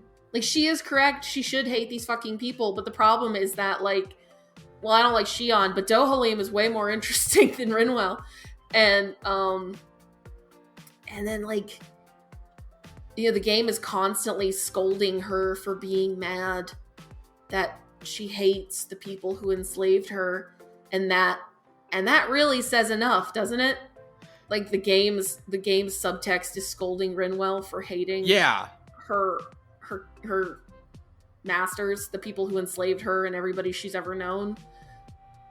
It truly is the most neoliberal game ever made. Like, but systems don't cause oppression. I think that's another thing that Alphen literally says. It's not about, like, systems. It's just individual people. And I thought I was gonna throw up. But the weird thing is, like, it feels neoliberal, but, like, not. It's a weird inversion of it. It's like the anti-Disco Elysium, right? Because, like, you know, the neoliberal thing is like, we did it. We fixed racism. We hired a black guy, right? And this is the opposite of that. This is excusing slavery. Yeah, I don't know. That's still, you know, neoliberalism is more about, like, this idea that systems, like I said, that systems of oppression don't exist.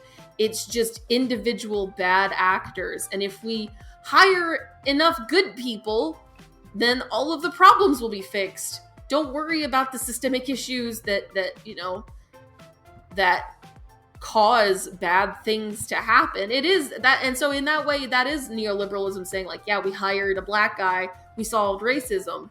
And it's like, no, that's not, you're just saying, like, well, if we replace all the bad actors with good actors, then the CIA isn't actually evil, right? You know, if we put enough nice people in the CIA, then they're not evil anymore. Never mind what they did, you know, what they've been doing since their founding. Yeah, that is true. That is true. But I just can't get over the idea of, like, the, you know, don't be mad at slave owners, when, like, that is, like, the easy target that you can aim for, right? But not really, because neoliberals love to defend, like, Cuban, and this is in big finger quotes, exiles, like, people who left Cuba because the revolution was like, hey, we're taking all your shit that you didn't earn. We're giving it back to the people. You know what I mean? That's true. Democrats love to defend, and those people were ostensibly slave owners in their own way. That's just neoliberalism too. And this game is just that. It's just all of that ideology. Like, you can't be mean to people because, you know, they were a part of a system that dehumanized you and treated you and your family as commodities to be traded and they're literally destroyed. They're literally just saying, like, yeah, they may be slave owners, but they're not rude, Rinwell. That's exactly it. Yeah. You know, and Rinwell is rude, and Rinwell is framed as being rude. And so, like, yeah, technically Rinwell is correct, but the framing just makes her look like a bitch. Yeah. Which sucks. That sucks. I hate that. I hate this game. I hate all of the writing. I hate all of its decisions. I don't think it does a single thing right. I think there's so, you know, and I don't like saying this because I don't like this as an excuse, but, like, there's so much potential that this game could have been. Oh, that's very kind of you. And it's because I know how Tales games work, and we've played Tales games that are about oppression. Mm-hmm. Fucking Symphonia has concentration camps. Symphonia has a 10-year-old's conception of like concentration camps and racism, and it still navigates the subject better than Arise, which is stunning. Yeah. Like, I wouldn't say that Symphonia handles its racism parallels, allegory. I guess not even allegory. It's handling its fantasy racism, I suppose. Yeah. In like I said, like a very childish way. Like Lloyd is basically saying, "I'm going to punch the CEO of racism." Yeah. No, I mean, like, it's not elegant and it's not nuanced, but it's not insulting the way that Arise is insulting. No. Yeah. I wouldn't expect a game like Symphonia to, handle this as if it were made of glass and like, treat it with like, this much thought and care because it's an anime video game. But that's the thing, though. It still does a better job. Arise takes itself so seriously to the point that, like, it, I mean, I don't like to say this, but it's cringe. It is yeah. Cringe. It's embarrassing. It is actually, like, the melodrama. Okay, this is a thing I've said before. The Tales franchise is high melodrama, right? Mm-hmm. As a series, the Tales series is high melodrama. That the way it works in being high melodrama is that it eases you into it, right? Mm-hmm. You don't start with the big tragic anime backstories. You kind of start slow and then work everybody in to get kind of comfortable with the setting and the characters and the rules and its kind of anime nature.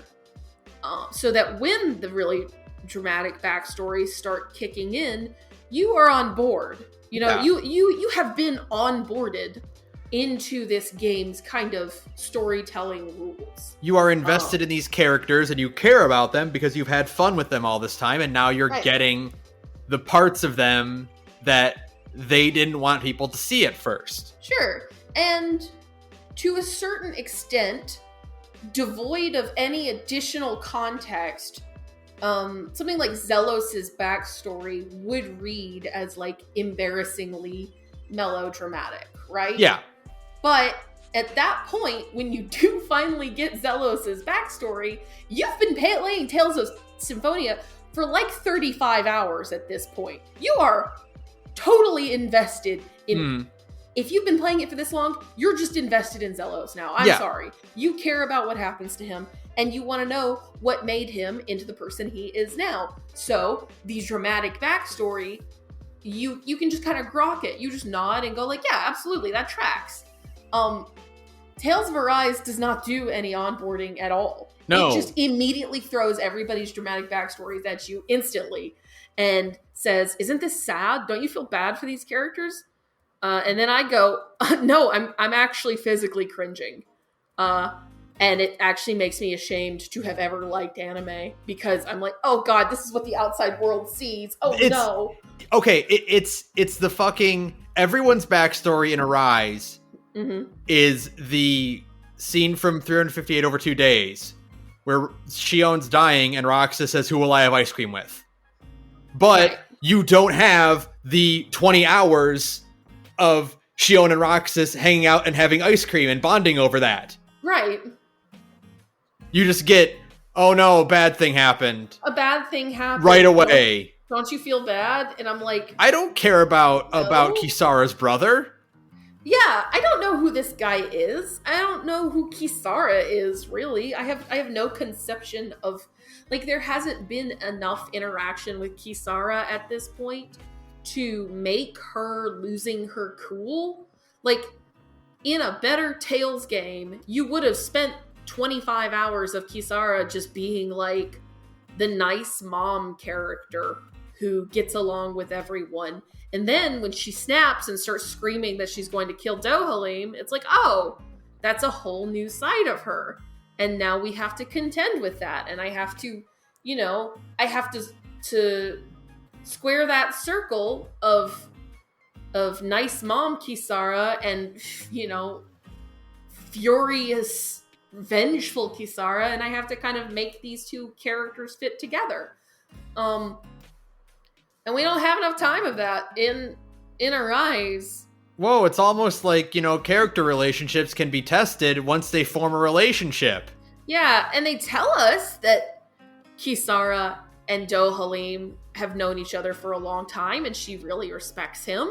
But, like, show don't tell. This is the ultimate version of show don't tell. Yeah. Like, show don't tell is kind of overused at this point, but this is...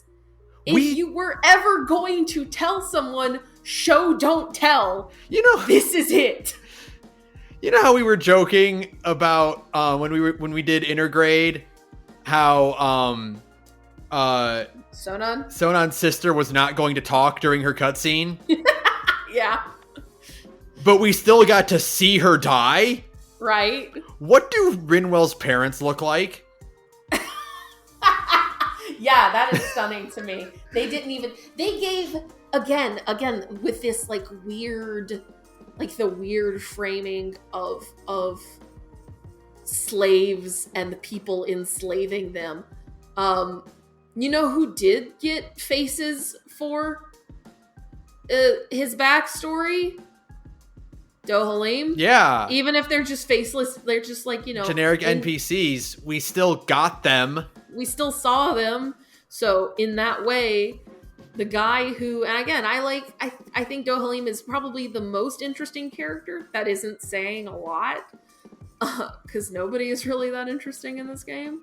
But it is very, that the guy who ostensibly owned every person in Elda Menancia, like, we got to see his tragic backstory more than we ever saw Rinwell's. So, who was an actual person who was owned by other people. So Alphen's 300 years old, and he lived on Dana before the war started, or before the slavery started. Might have been cool to see that. That would have been cool. Where did he live? Like, I know it's been 300 years, but it would have been cool to, like, go to some ruins and Alphen be like, oh, I lived here. Maybe one of those flashbacks he has could have been on Dana about, his life. How about, like, Shion's parents? How did that, how did that work? Having a baby that you can't touch. So, like, maybe I'm misreading this or misinterpreting this, but it got passed from Shion's descendant that Alphen knew, right? Right, Naori. So how did she have a kid? Well, because it didn't... Okay, this is a thing I will say, is it didn't manifest until now. Like, it manifested because the Great Spirit's plans were coming to fruition, and it was, like, protecting itself. And so now it only... So, I mean, like, yeah, ostensibly, Shion probably wasn't, like, born with them, but it is implied that they manifested extremely early in her life because she has gone what seems like the majority of her life without ever having been touched, without causing somebody physical pain. So, like, we're not gonna see, and we're not gonna, like, hear any conversations about, like, that, about, like, her mom or her dad, anything like that. We never get to see Law's mom ever. Not even as, like, a picture, like, in a frame somewhere, like a drawing of Law's mom. Yeah, it's extremely weird to me. Like, considering, we've talked a lot, and, when we did our Tales episodes, God, way back when the podcast first started. Can you believe it? It's been so long. The thing that appeals to me a lot about Tales games is how well done all the characters are. Yeah, like, the parties are they're so well realized, and, having things like skits and side quests, like, to flesh out these characters, and, really, really getting to know them, that, other JRPGs will definitely do that, but sure, Tales games make it a point to prioritize characters. Yeah, and that's absolutely the thing, is that, like, that is kind of the important thing about Tales games, is that you can have a more generic kind of story in a Tales game, because it doesn't really matter. You're really more so there for character interaction. That's a lot of, like, what gives Vesperia its That's why people still really like Vesperia, even though that game has a lot of flaws. You know? Because the characters are so interesting and compelling. Yeah. That's a lot of what, like I said, like Symphonia has a 10-year-old's conception of racism, but all of those characters are really funny and charming, so you care about them, and you get to hear a lot about them. Fucking Colette. I don't like Colette. We still see Colette's dad. Yeah. And he has a unique model. And you talk to him a little bit, and it's obvious that Colette's dad is kind of conflicted that his kid is going off to die. You get insights into why every character ended up the way they are. Like, even characters that, you and I don't particularly like. And that is the reason why, why we don't like Ion. It's because Ion has none of that. Ion has nothing. Ion has as much as every character in Arise has. Okay, that's not fair.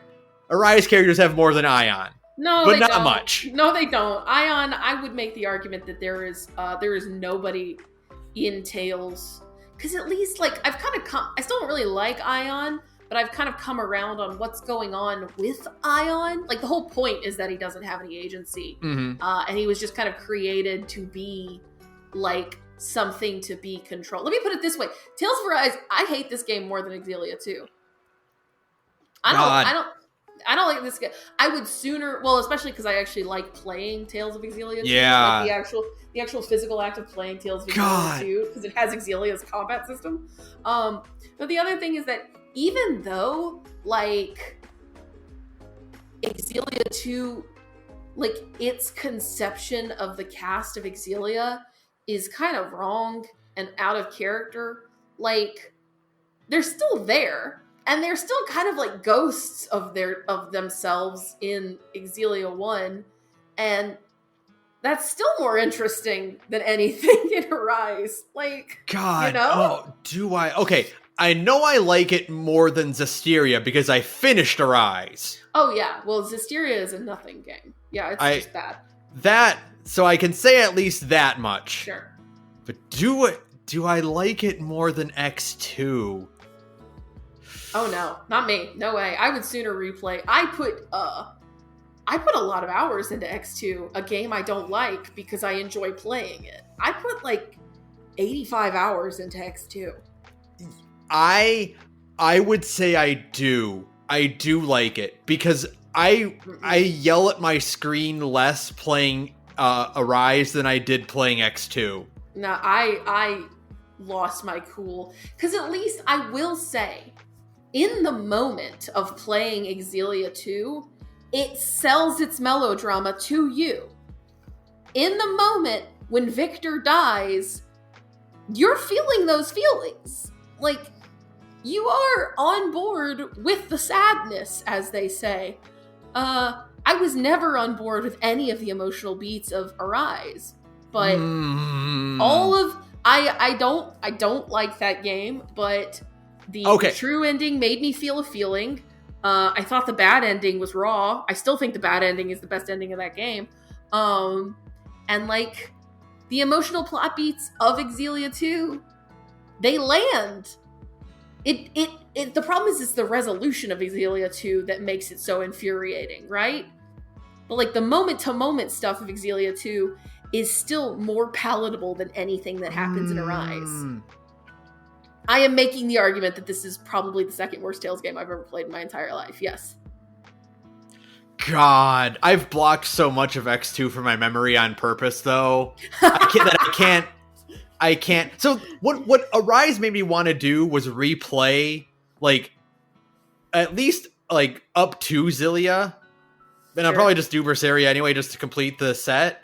But, because I wanted to be am I remembering these games wrong and they're not as big as I remember? Or is Arise just really small? Arise is really small. I mean, because you never go back to anything in Arise. Every other Tales game I've ever played, even the bad ones, have you bebopping around different locations multiple times. You're jumping around a lot. That's why fast travel exists, And even Exilia 2 has you going back and forth. There's a whole cool sequence. Again, the part where you come across Victor's house and it isn't like a fucked up wasteland in Exilia 2 is a cool moment. That is a cool moment. Okay. I'm still going to give it to Arise because Arise didn't have a moment that pissed me off like Exilia 2 had with the supercomputer dimension that didn't go anywhere.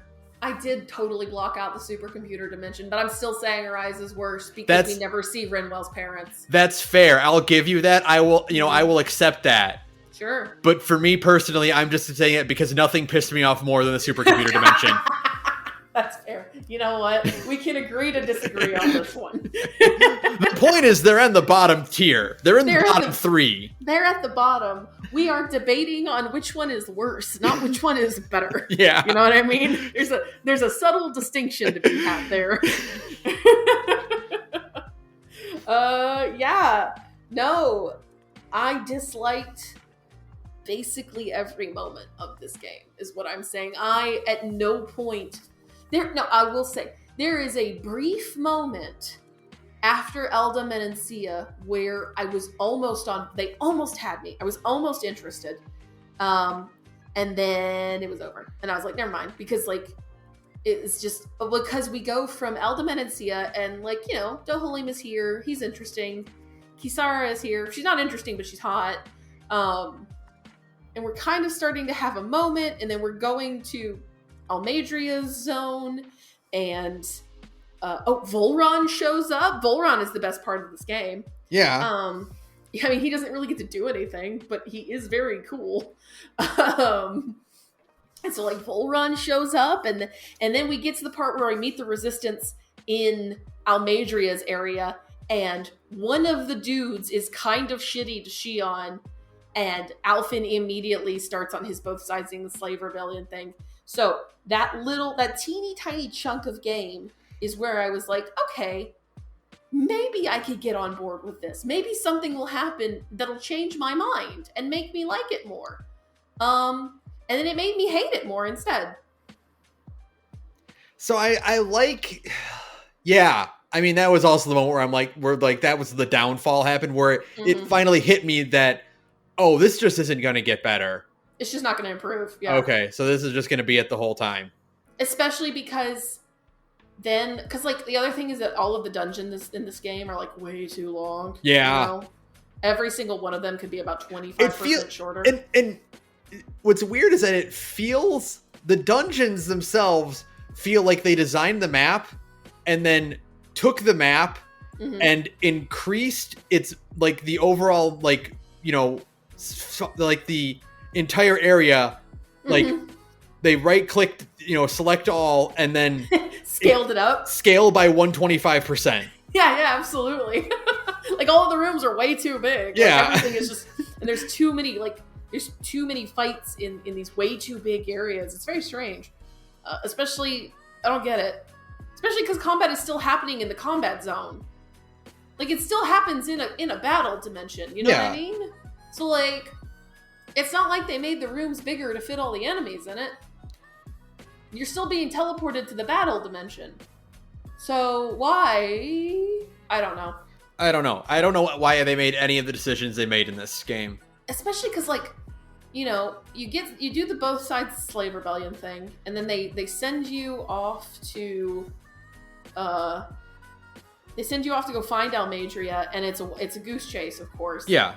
And that made me probably the angriest, because that whole dungeon sucked, and the walk to that dungeon sucked, and it's all way too big, and we get back, and there's nothing there. It's all just a huge waste of your time. And then you get back, and you get the bad Rinwell cutscene, and that was the moment I was like, oh no. Yeah, it just, they could have even fixed it if Almadria wasn't a huge bitch and Rinwell still wanted to murder her. That would still be better. That would have been interesting if it had been I don't know, if it had been that Almadria's goons did it she wasn't aware. Not that I actually want the only female lord to actually be kind of nice. Yeah, of course, because that's also that's FMAO3 making Lust making the two lady homunculi the only two sympathetic ones. Like, I'll give Arise points for not going down that, like, tricking us for thinking you're gonna go down that route, and then she's like, ha ha ha, no, I'm a bitch. I'm a huge evil bitch instead. That was good. I will give them that as well, because I was worried. I was like, Arise, please no. Please not like this. Don't do this. And they still found a way to make it bad. I'm actually surprised that no matter which option you take there, it sucks ass. God, what else? Volron shouldn't have been a lord. He should have been some guy.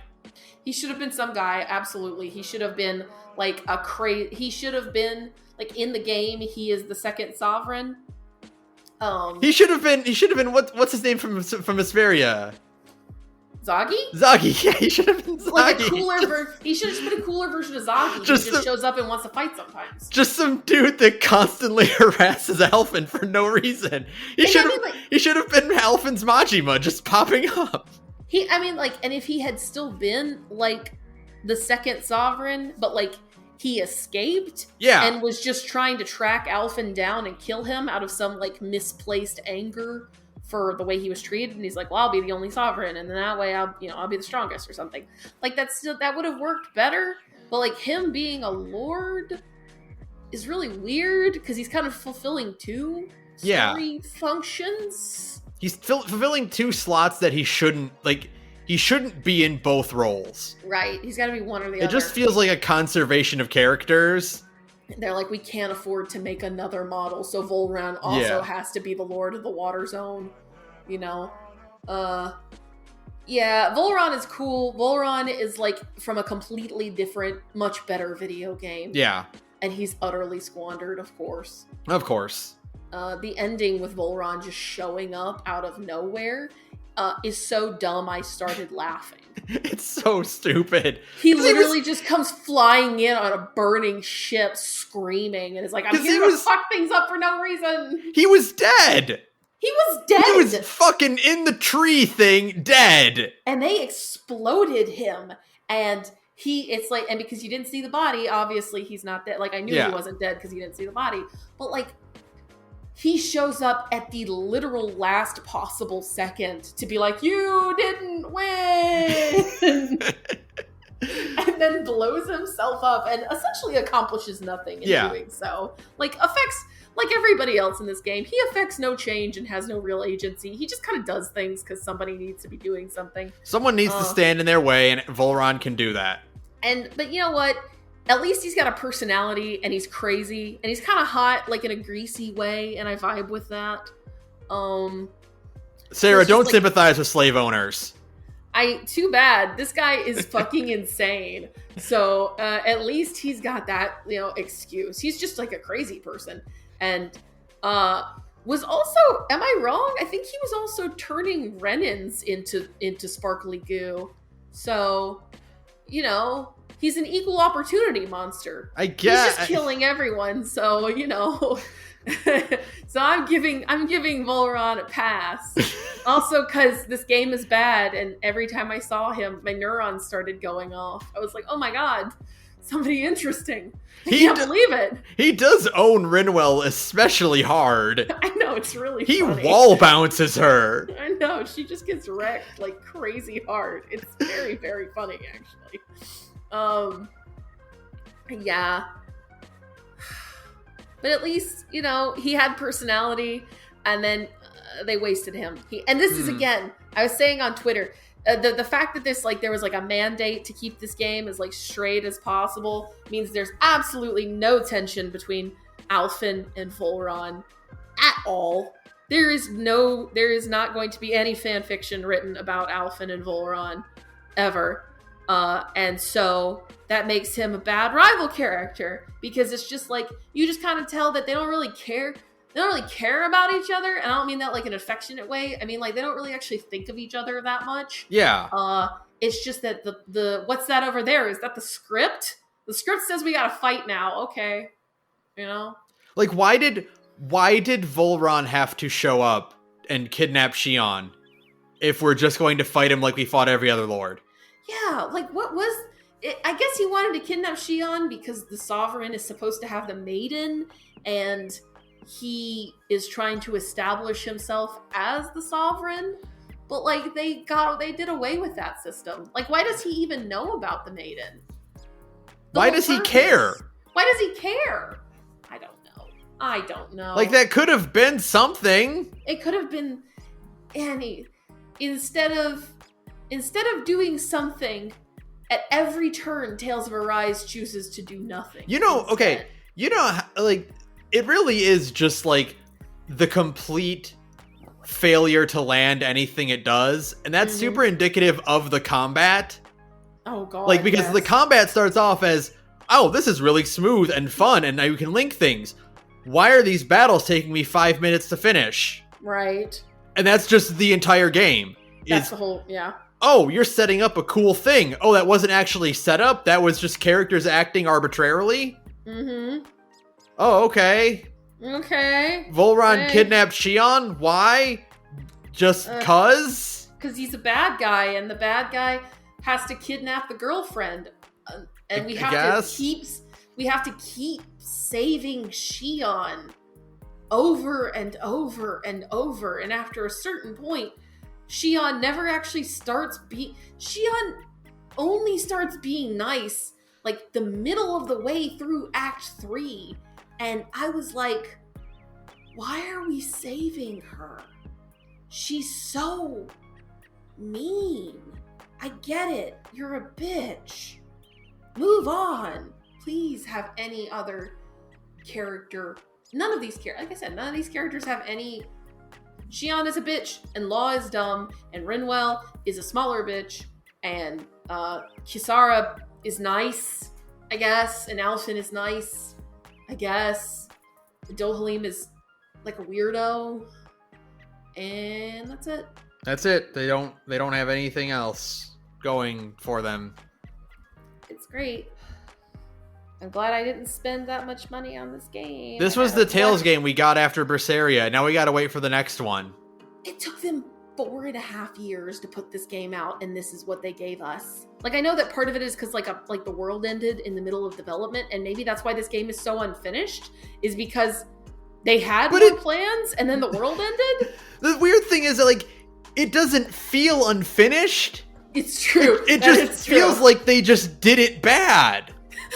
You know? Like, yeah, like Exilia is unfinished, and it feels like it. You can tell the parts that were cut from Exilia.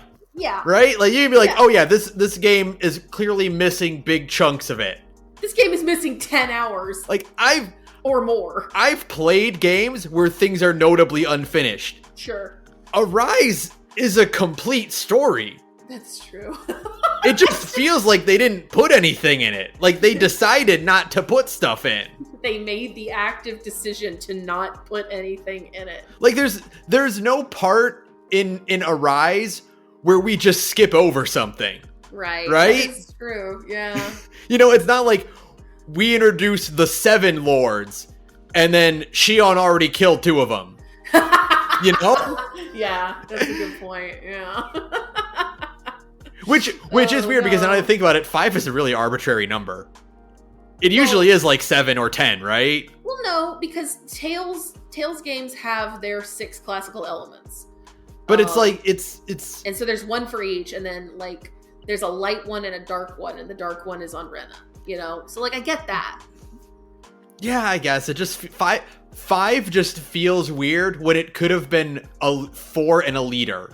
That's what it should have been. That's what Volron should have been. Yeah, it should have been. Volron is, you know, your actual big bad. You know, your Van or your Gaius, right? Sure. And then he's got his 4 mini-boss squad with him. And then they keep showing up. You don't kill them. Yeah, and then one by one, and they have no connection to each other whatsoever. Yeah. They don't have any, like, character interactions or anything like that. No, listen, if you're gonna rip off like Symphonia and Abyss as much as you did, just go all the way. Yeah. Just go all the way. Just rip it off entirely. You know what I mean? Like, just be like, okay, there's a final boss and he's got a mini boss squad. Throw your hands in the air and be like, fuck it, we're making a Tales game. Of course there's a boss in his mini-boss squad. There's a world out there where Arise is the spiritual remake of Abyss. Oh, that would have been cool. Right? Like the parts, the pieces of it are there. Yeah, right? You can kind of see it.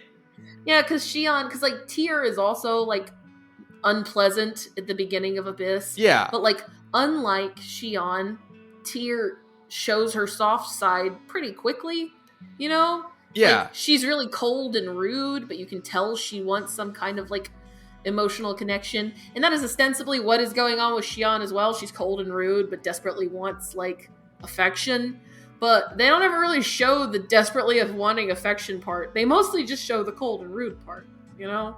But like you have a world that is like in constantly escalating conflict. You know, but Abyss is like, there's different levels of it, and you know, things change, and there's a lot of political nuance, and you know, multiple characters. Like it's really important. You can see it. You can if you squint and you think about it, you can see how this is them like, well, we want to do Abyss again, but like not just Abyss. Like we just want to take the parts of Abyss and do our own thing with it. It really just feels like they said, okay, what do most Tales games have? Well, they've got two worlds, some kind of political injustice, ham-handed environmental messaging, main character and female protagonist are in love, bad guy with a mini-boss squad, you know, they said, okay, well, what are all those things? And they put them all in a hat. And then they drew a couple out, and this is what we got. Yeah. And they didn't really think about how they all staple together correctly. So they're like, we're going to make the most Tales game that's ever Tales game. But then they forgot the important parts, like good characters. You know, like, God, that's really it, though. Arise feels like... God, no, that's it. Arise feels like when another studio is like, we're going to make the sequel to this franchise. Yeah. It's the DMC of Tales games. It is what I'm saying. The DMC of Tales games. Not even because it's bad. Sure. But because it feels like they went, we're going to fix the problems that very popular series/genre has that people like about it. Right. We're going to fix those things. Oops. And then you take away why people enjoy it. Yeah, you took away all like the personality and the character and like the nuance. But this feels like more benevolent than like DMC, and That's partially because it's not a Western developer, and partially because we don't have weird apologists for it. I think it's not like the way that the DMC is like malevolent and mean. This is just incompetent. Yeah. You know what I mean? This is just stupid. It's just stupid. It's just poorly made from like start to finish. Except again that it looks kind of pretty.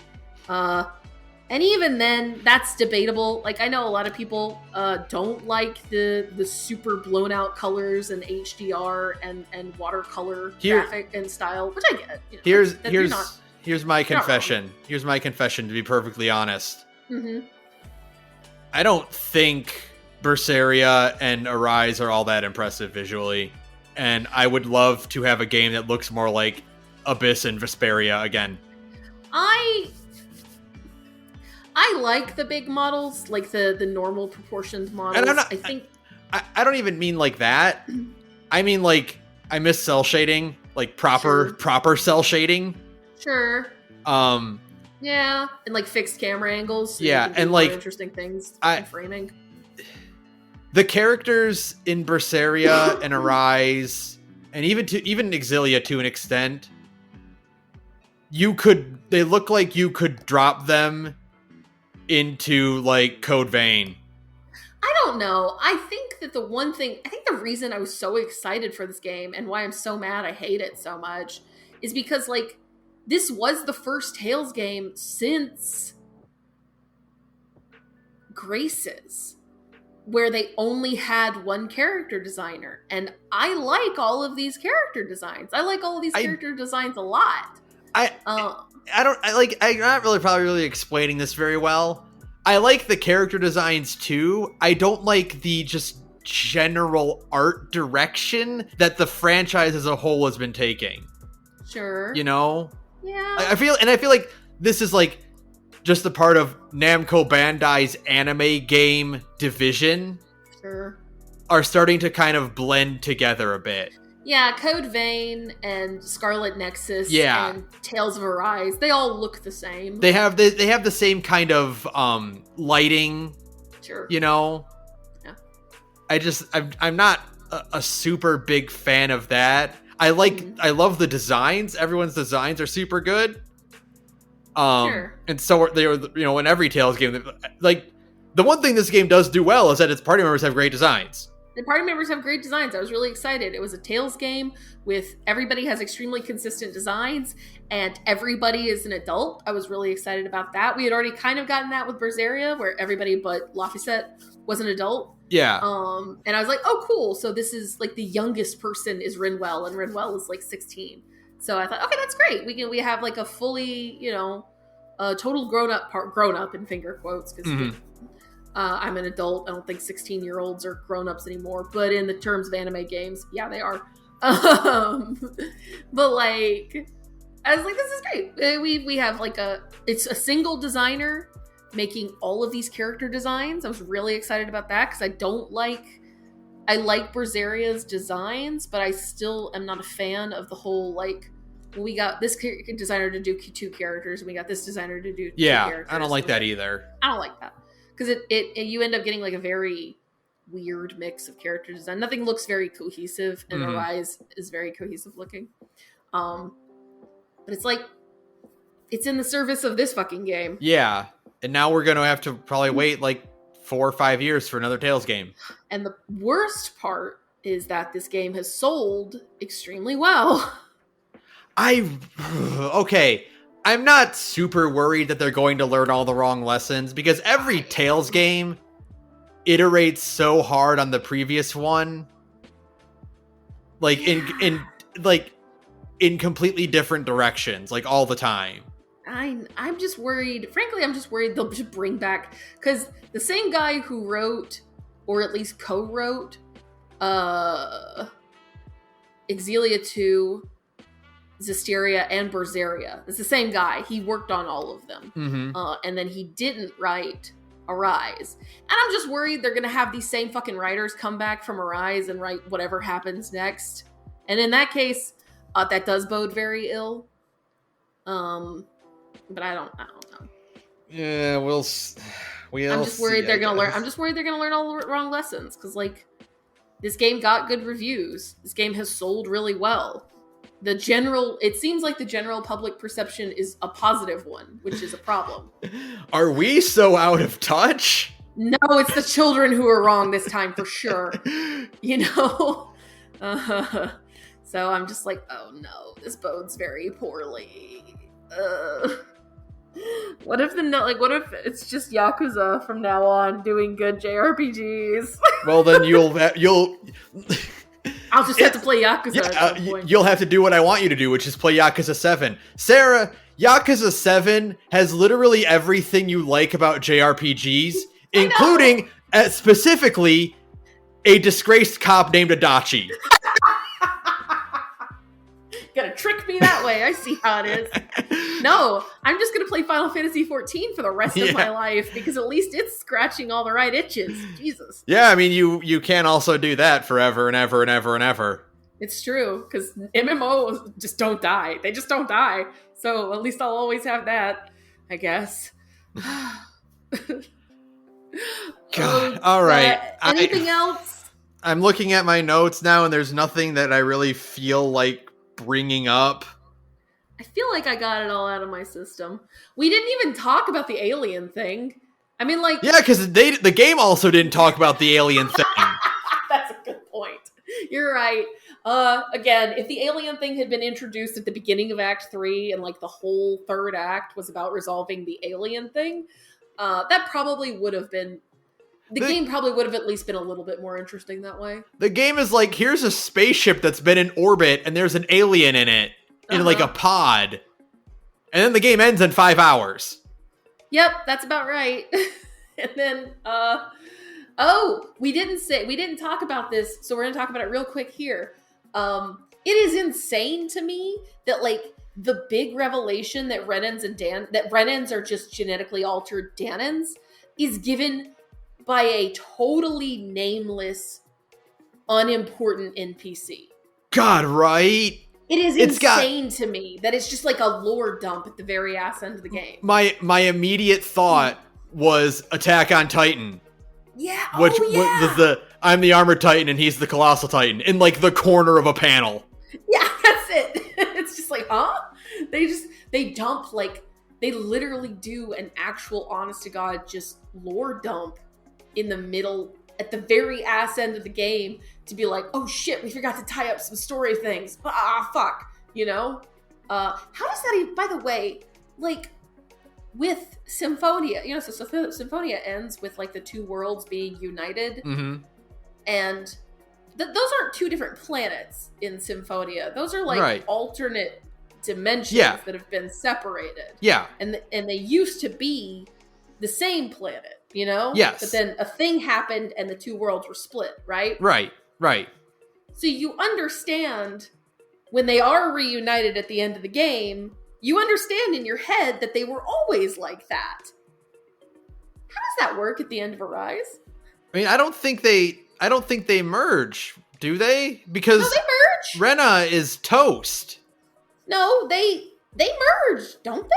That's the implication I got. No, because Rena's hollowed, remember? But that's the Great Spirit wanted the two planets to be together. Like, they were saying that over and over again, is that, like, the Great Spirit wanted to do a good thing by, like, uniting the planets, but then it kind of went crazy because of, like, overgrowth and hunger.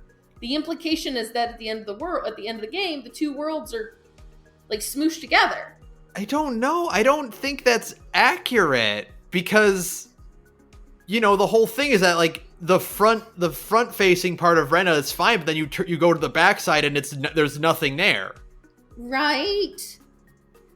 I don't know. That was the implication I got.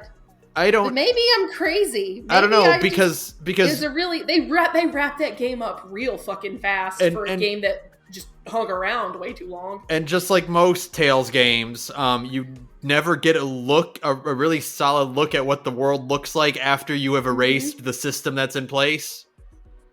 You know? Yeah. Unless you're Exilia or Symphonia or Berseria, I guess about half of them show you the world afterward, but yeah, but you know, none of those are good examples because nobody likes those games. Yeah. But yeah, like since you don't really get a look at it, I swear I think it's fine. Yeah, it doesn't matter. It doesn't matter. The point is, none of this, all of this would have been better explained if this was the Act 2 climax, you know? Yeah, like the twist in Act 2, like the end of Act 2 is that, oh fuck, there's aliens. It's like, again, a much maligned Tales. It's insane to me now that Exilia it's considered like a C tier Tales game, which is insane to me, but whatever. Yeah. But like Exilia's second act ends with, oh fuck, there's airships, and it's like a huge moment, and everybody goes like, oh god, the world is a lot bigger and more complex than we ever realized, you know what I mean? And it's like really cool and interesting. That's literally, they should have just stolen from themselves more, and that's just how Act 2 ended. Like, oh fuck, aliens, spaceships, oh god, you know? Something. Instead of nothing. That's the whole story of Tales of Arise. They did nothing when they should have done something. Instead, nothing happens. Great. What's that over there? Is that the script? Yeah, the script is telling us to end this episode now. Tales of Arise is the most disappointing thing since Colette. Oh, God. And even though Colette eventually stops talking, Tales of Arise keeps going until the credits happen. Never shuts the fuck up. It's amazing that Tales of Arise is as long as it is and really says fucking nothing. right? It's stunning to me. Yeah, it goes all this way for nothing. In service of basically nothing. Yeah. Great. I hate it. Thanks, Senpai. Are we good? I think we're good. I don't have anything. I don't really want to talk about anything else. I'm done. I want to play Final Fantasy 14 instead. Fuck this shit. Okay. We put much more time into this than we probably could have or wanted to. I was really hoping that we were going to get this done in an hour and a half, but then the hour and a half mark hit, and I was thinking, like, if I don't get all of this out of my system now, then I'm going to keep thinking about it. Yeah. But now we're free. We did it. We're done. We can purge this from our memories, Ben. Yes, thank you to DJ Cutman for use of background music. You can follow me on Twitter at thegorgepodcast. You can follow Sarah at radioinactivity. You can email us at thegorgepodcast@gmail.com. And you can listen to Sarah play good RPGs in her other podcast. Yeah, I'm in another podcast called Big Gay Nerds, where me and a bunch of cool queer friends get together and we play tabletop games. We cycle through a lot of different systems. Right now, we're playing Beam Saber, a mech hack of Forged in the Dark, where instead of being thieves, we play as giant robot pilots in a complicated war. I love it. It's one of my favorite systems we've ever played. So come check us out at Big Gay Nerds on SoundCloud, and you can find links to the rest of our social media from there. Thanks. All right, that'll do it. Fuck Tales of Arise. That's it. Tales of Arise. That's literally it. That's it. Fuck. That's it. We could have saved 2 hours and 20 minutes if we had just started it as just fuck Tales of Arise. This podcast could have been 5 seconds of us talking and then 2 hours of silence. It would have basically given the exact same impression of how we feel about it. Oh, God. Good night, everyone. Good night, everyone.